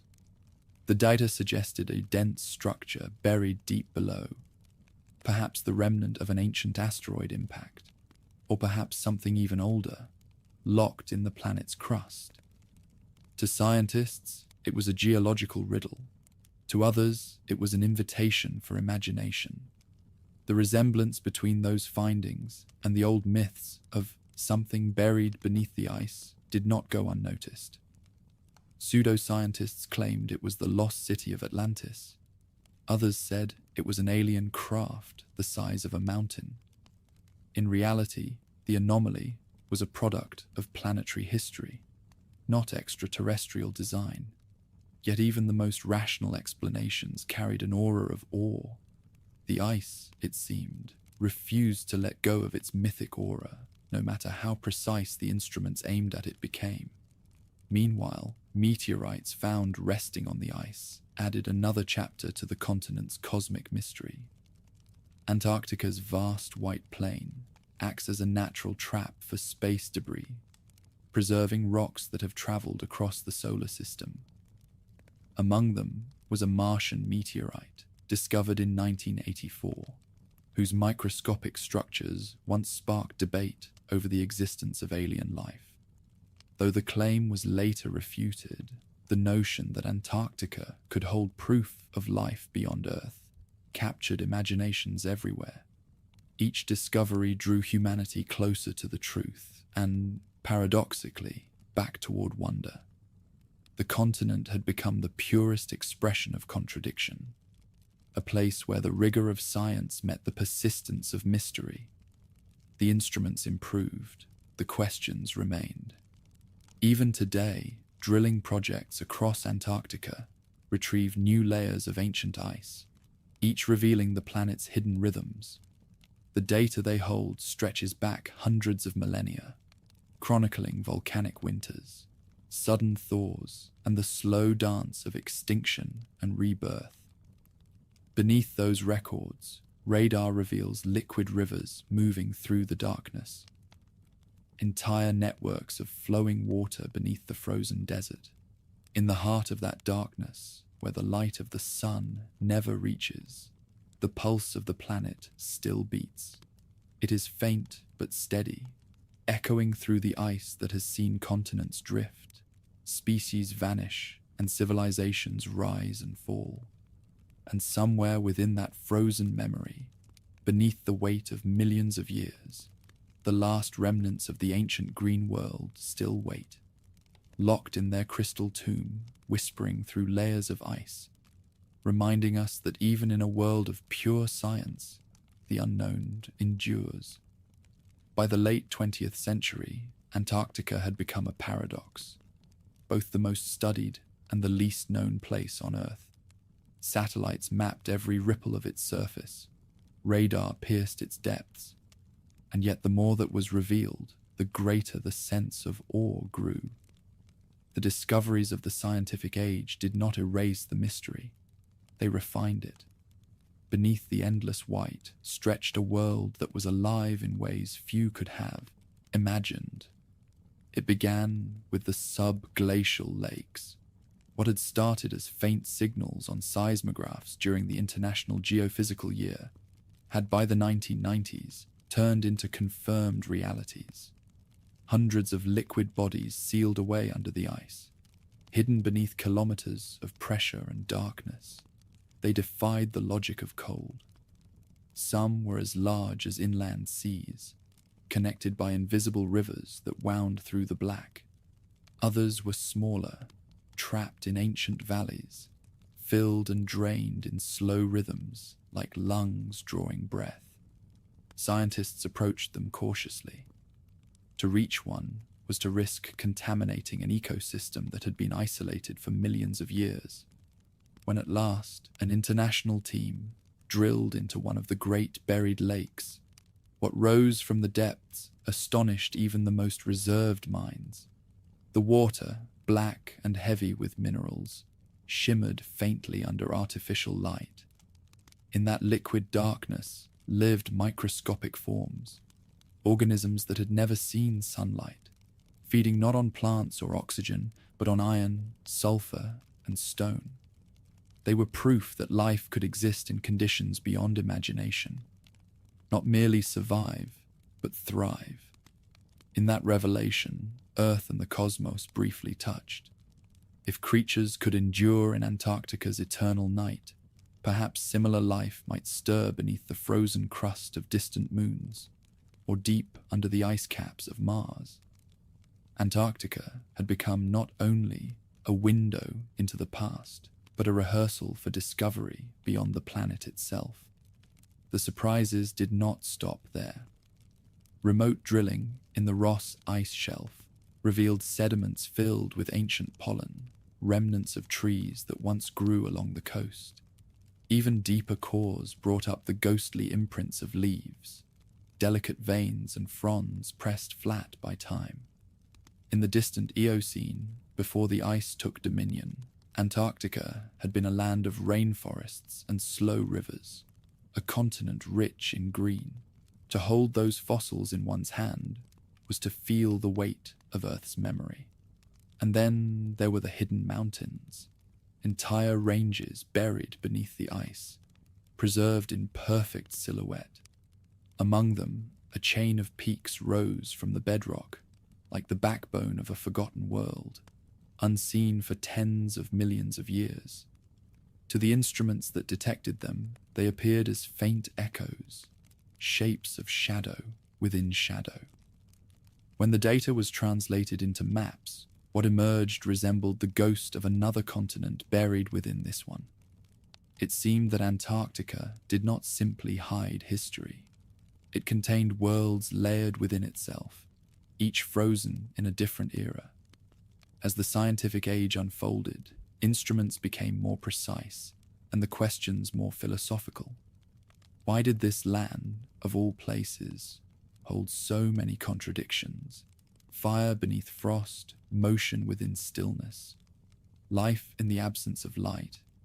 The answer, scientists said, was in the balance between the planet's heart and its heavens, the warmth that rose from the mantle below and the cold that descended from space above. Between the two, Antarctica became a realm of eternal tension, a frozen equilibrium where extremes met and sustained each other. In this strange equilibrium, the ice itself lives.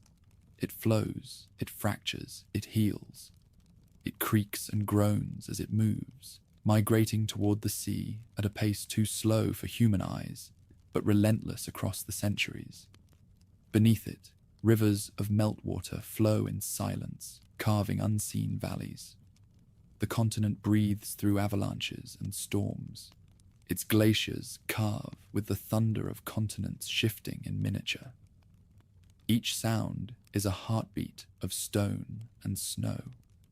Even the air above it bears secrets.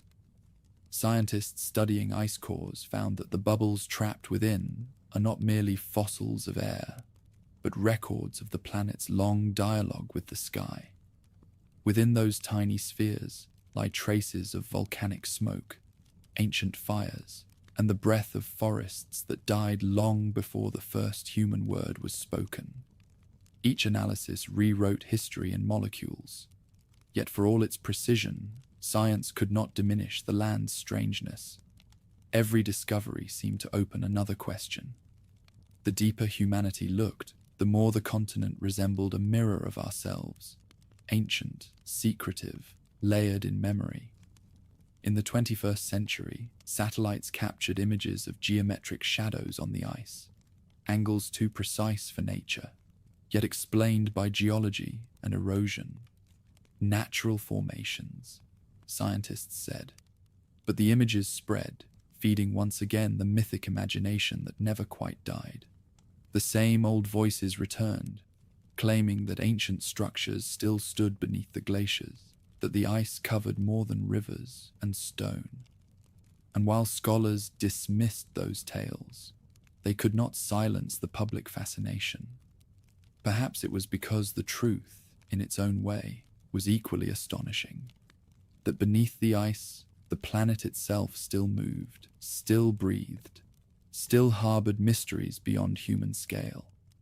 The most haunting of all discoveries came not from instruments, but from a phenomenon visible even to the naked eye.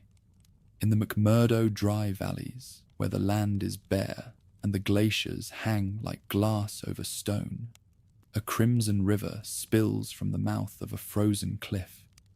It stains the white ice in streaks of blood red. Blood falls, as explorers named it. The color is not life, but chemistry. Salt water rich in iron, forced upward from a buried lake by pressure and freezing air. Yet beneath that rust-colored flow, microbial life persists, feeding on the minerals and darkness. Even here, in what seems pure death, the earth refuses to be lifeless. The image of that red waterfall flowing from the white glacier has become a symbol of Antarctica itself, a place where opposites coexist, where the cold conceals fire and the stillness hides motion. It reminds us that the continent's true mystery is not in legends of alien craft or hollow worlds, but in the revelation that life endures even where it should not.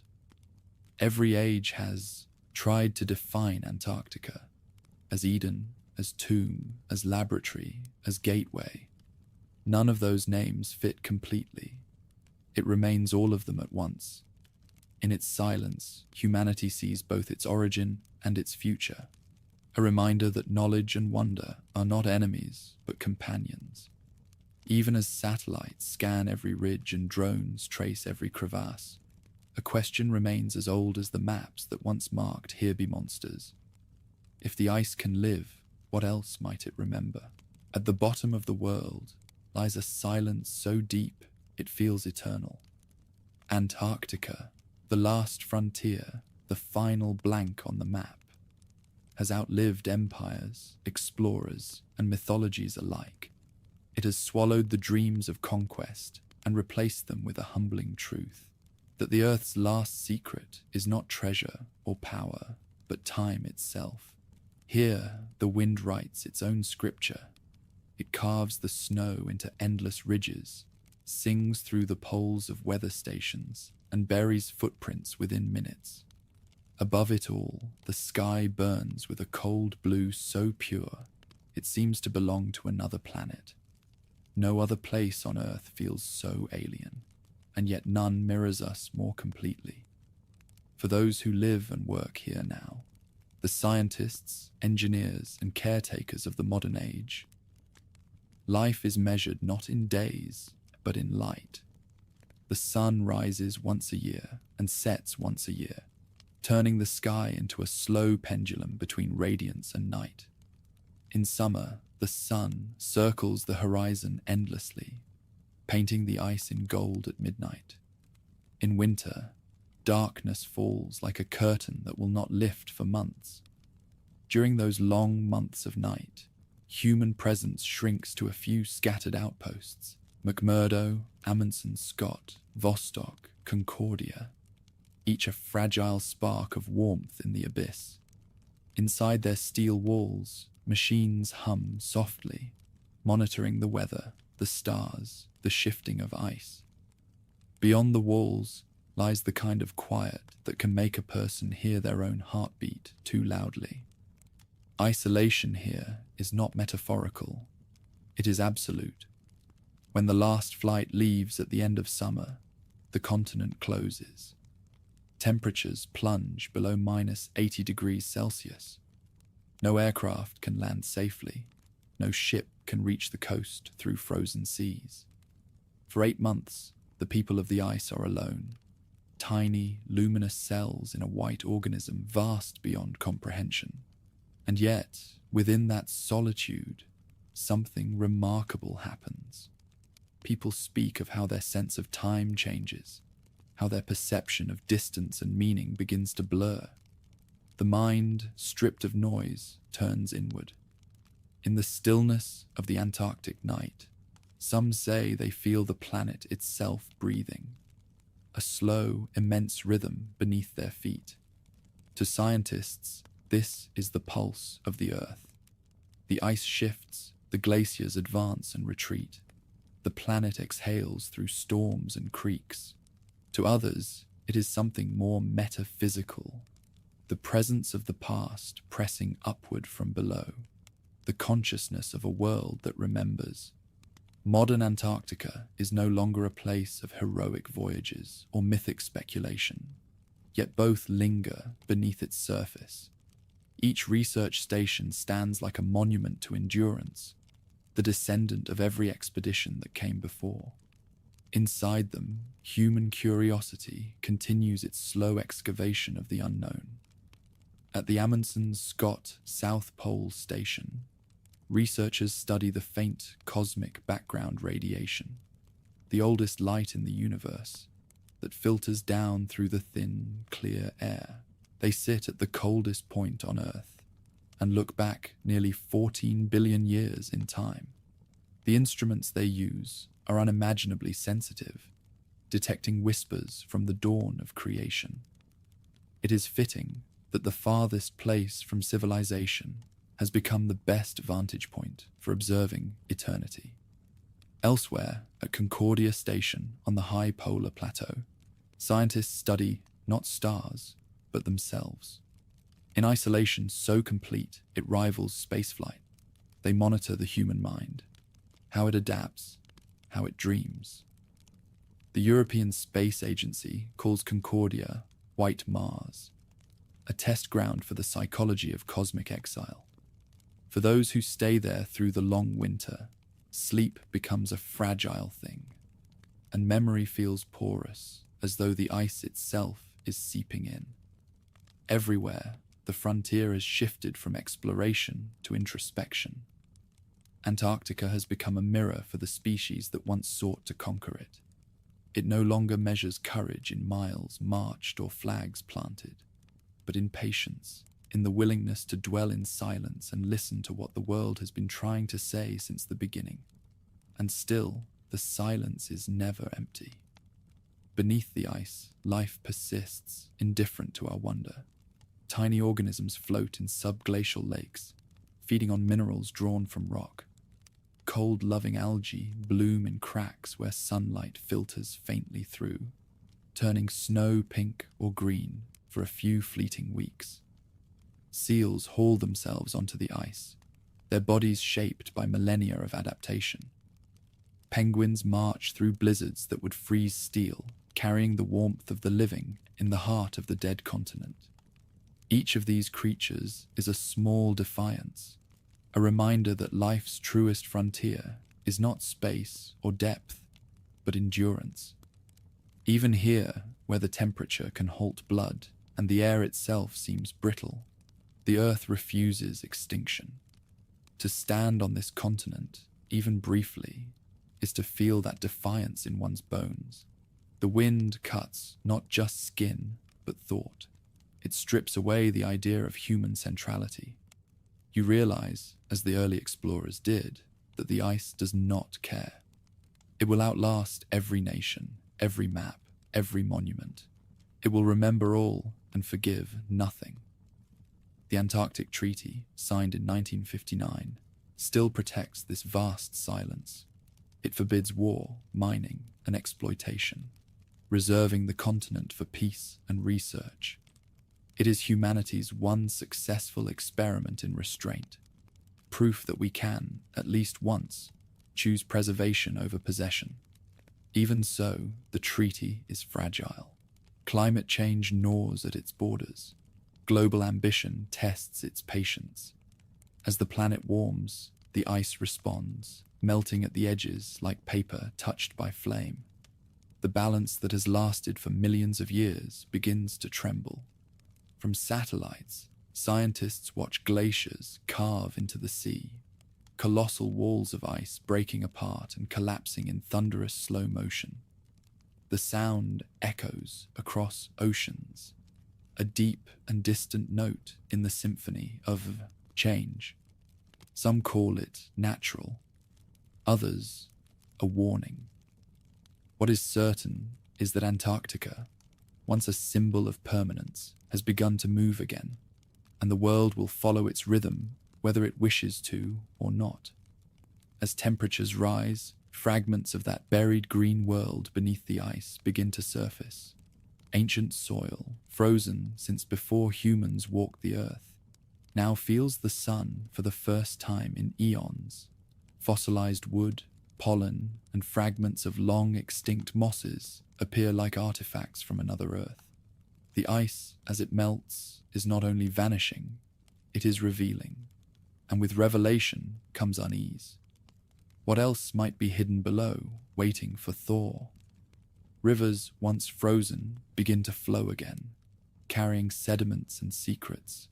Lakes long sealed begin to stir. Microbes from ages unknown awaken. It is easy to see why myth persists, why some still whisper about ruins beneath the ice, about what might lie waiting. The difference now is that we no longer need to imagine a sleeping civilization. The truth itself is enough. The planet is thawing its own memory. For all our technology, we remain voyeurs before the scale of that process. Satellites record, sensors measure, but comprehension lags behind. In the face of such vastness, even data becomes poetic. When scientists describe the ice flowing like glass, they are naming a paradox. Something solid that moves, something alive that looks dead. To those who work there, Antarctica becomes less a place than a state of mind. Months of isolation reduce existence to essentials: warmth, light, breath, heartbeat. Beyond that, everything else feels superfluous. It is as if the continent itself teaches humility, stripping humanity back to the elements that created it. Many who leave the ice say it never truly leaves them. Its silence follows like a presence just behind the shoulder. That silence is what defines Antarctica. Not emptiness, but vast containment. The wind erases the human voice, yet carries the sound of the planet's own speech. To listen is to realize that the Earth is not mute. We have simply been too loud to hear it. The frozen continent also speaks in symbols. To some, it represents endurance. To others, restraint. It is a place that resists ownership, defies simplification, and humbles ambition. Every generation rediscovers it in its own image. Explorers saw glory, scientists saw data, and now we see warning. But the ice itself remains unchanged in purpose. It endures, holding within it the archive of everything that has ever been. In recent years, environmental scientists have called Antarctica the planet's thermostat, the regulator of oceans, weather, and climate. When its balance shifts, the world follows. Each iceberg that drifts north carries more than frozen water. It carries history, layered and compacted, melting into the same seas that cradle our coasts. In this way, the fate of the frozen continent is inseparable from our own. And yet, even as it melts, the ice keeps its mystery. Beneath kilometers of white silence lies terrain that no light has touched since the dawn of humanity. Mountains, valleys, and riverbeds that preserve a version of Earth untouched by civilization. It is a world both ancient and unborn, suspended between memory and potential. Perhaps this is why Antarctica feels less like a place than an idea that the unknown still exists, and that wonder, once found, can never be entirely lost. Each discovery brings the continent closer to the world, and yet its essence remains untouchable. It has become a symbol of everything that resists simplification: beauty beyond use, danger without malice, isolation without loneliness. In that sense, Antarctica is not humanity's opposite, but its reflection. It reveals what we are without cities, without noise, without heat, a species defined by curiosity and fragility. We go there to study, to measure, to know. But what we find again and again is ourselves. When the night ends after months of darkness and the first light returns, the ice glows from within like stained glass. The horizon bleeds gold, the air trembles, and for a few minutes the whole world seems to awaken from a long sleep. The scientists who step outside their stations to witness it describe an emotion that language cannot contain, something between gratitude and fear. The silence deepens and the light spreads. Perhaps that is Antarctica's final lesson, that in the most desolate place on Earth, creation never truly ceases. The ice does not only conceal, it renews. It watches the world burn and freeze and burn again, holding memory without judgment. And so, the last frontier remains what it has always been, a mirror of our longing, our fear, our wonder. The myths have changed, but the mystery endures. Beneath the weight of its silence, the Earth's oldest continent whispers a truth older than science or faith. Nothing is ever truly lost. It is only waiting beneath the ice. Antarctica stands apart, not because it is unknown, but because it refuses to be possessed.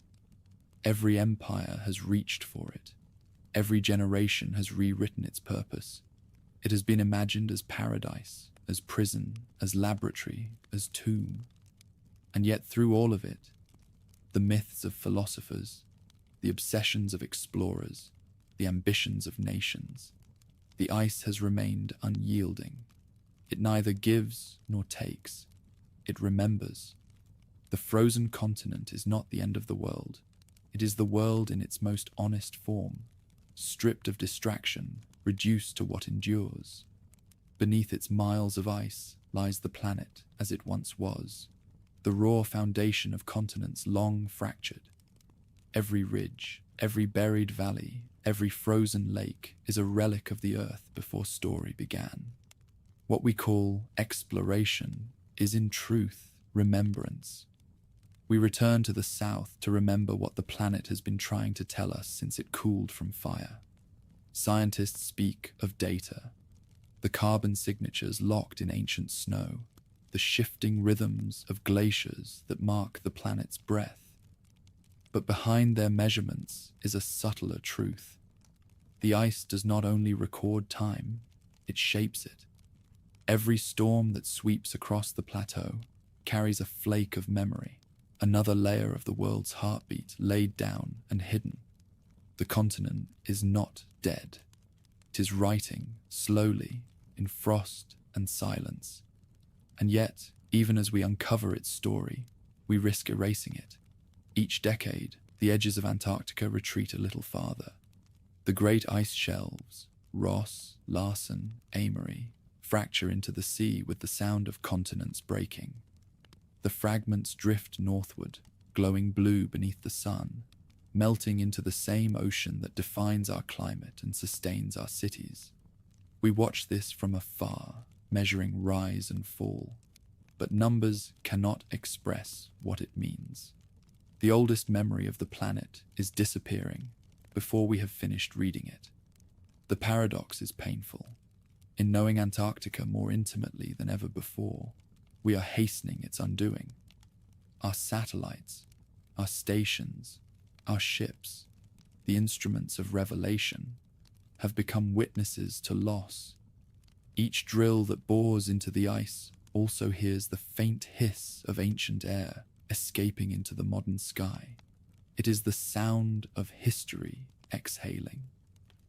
And yet, even now, the ice does not surrender its mystery. Deep beneath the buried mountains and frozen lakes, instruments detect strange magnetic patterns and gravitational anomalies, signals that science can measure but not yet fully interpret. To the imagination, they echo the oldest myths. The southern continent as cradle of forgotten worlds, as vault of knowledge, as sleeping realm beneath the earth's skin. We know better than to believe these legends literally, yet they persist because they speak to something deeper. They remind us that mystery is not an error in understanding, but the essence of it. For centuries, Antarctica has been the projection of our desires.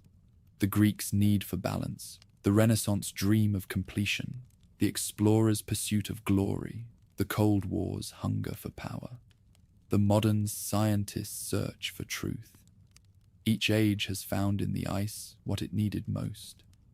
Perhaps that is its final power, to reflect us back at ourselves. To walk on the polar plateau is to confront that reflection directly. There is no color there, only gradations of white and shadow. The air has no scent. The horizon is a perfect circle, unbroken by tree or hill. In that emptiness, the boundary between land and sky dissolves, and the self begins to dissolve with it. The silence is not absence, but fullness, a sound so vast it consumes thought. Those who have wintered there say that after enough time, one begins to feel the presence of the past pressing upward from beneath the feet, as if the ice itself were conscious. In that silence, myth and science merge. The ancient belief in a southern world of purity, the explorer's dream of reaching the end of everything, the modern quest for knowledge, all become one act of reverence. The continent is not a secret waiting to be revealed. It is a question that cannot be answered. The more precisely we measure it, the more infinite it becomes. There is a moment at the end of every polar summer when the sky grows pale and the sun dips below the horizon for the last time. The world dims into cobalt blue, and the long night begins. The scientists gather outside their stations to watch the final light vanish. For months afterward, they will see no dawn, only the aurora, green ribbons of plasma folding and twisting across the heavens. In those hours, they say, the silence changes. It becomes thicker, heavier, alive. You feel it not in your ears, but in your bones. It is the sound of the planet turning. That silence holds all the ages of the earth. The forests that once covered the southern land, the seas that flooded it, the glaciers that consumed it, the explorers who vanished within it, all are present in that hush. It is not emptiness, it is totality. And as the ice continues to melt, the world begins to understand that this silence is not eternal. The continent is speaking in the only language it knows, the cracking of glaciers, the thunder of ice shelves breaking into the sea. Its warnings are not shouted, they are whispered, slow and inevitable. One day, the last wall of ice will collapse. Rivers will carve new paths through the buried valleys. The ancient land beneath will emerge again, green and breathing as it was before the age of frost. To the people of that future world, the myths we tell today of explorers, of secrets, of frozen civilizations will sound like half-remembered dreams. They will inherit a continent that once held the memory of all time, and they will have to decide whether to preserve it or repeat its forgetting. Perhaps that is Antarctica's purpose, not to conceal what came before, but to test what will come next. It is both prophecy and mirror. It shows us what happens when we mistake mastery for understanding, when we forget that knowledge itself can be destructive. But even in that future, long after the ice retreats and the seas reshape the coasts of the world, Antarctica will not be gone. The glaciers that melt into the ocean will rise again as clouds, fall again as snow, return again as memory. The cycle will continue. The planet will begin again as it always has, writing itself anew. And somewhere in the depths of that renewal, perhaps a few fragments of the ancient ice will remain, buried deep, untouched, holding within them the last breath of a world that was both our cradle and our mirror. Those who find them will hold in their hands more than frozen water. They will hold the echo of the first storm, the scent of the first rain, the shadow of the first forest. They will hear, faintly, the same sound that has always filled the southern silence, the murmur of a living planet asking us to listen. For that is what Antarctica has been all along, not a secret to uncover, but a voice to hear. A voice that says, again and again, through time and ice and wind, remember.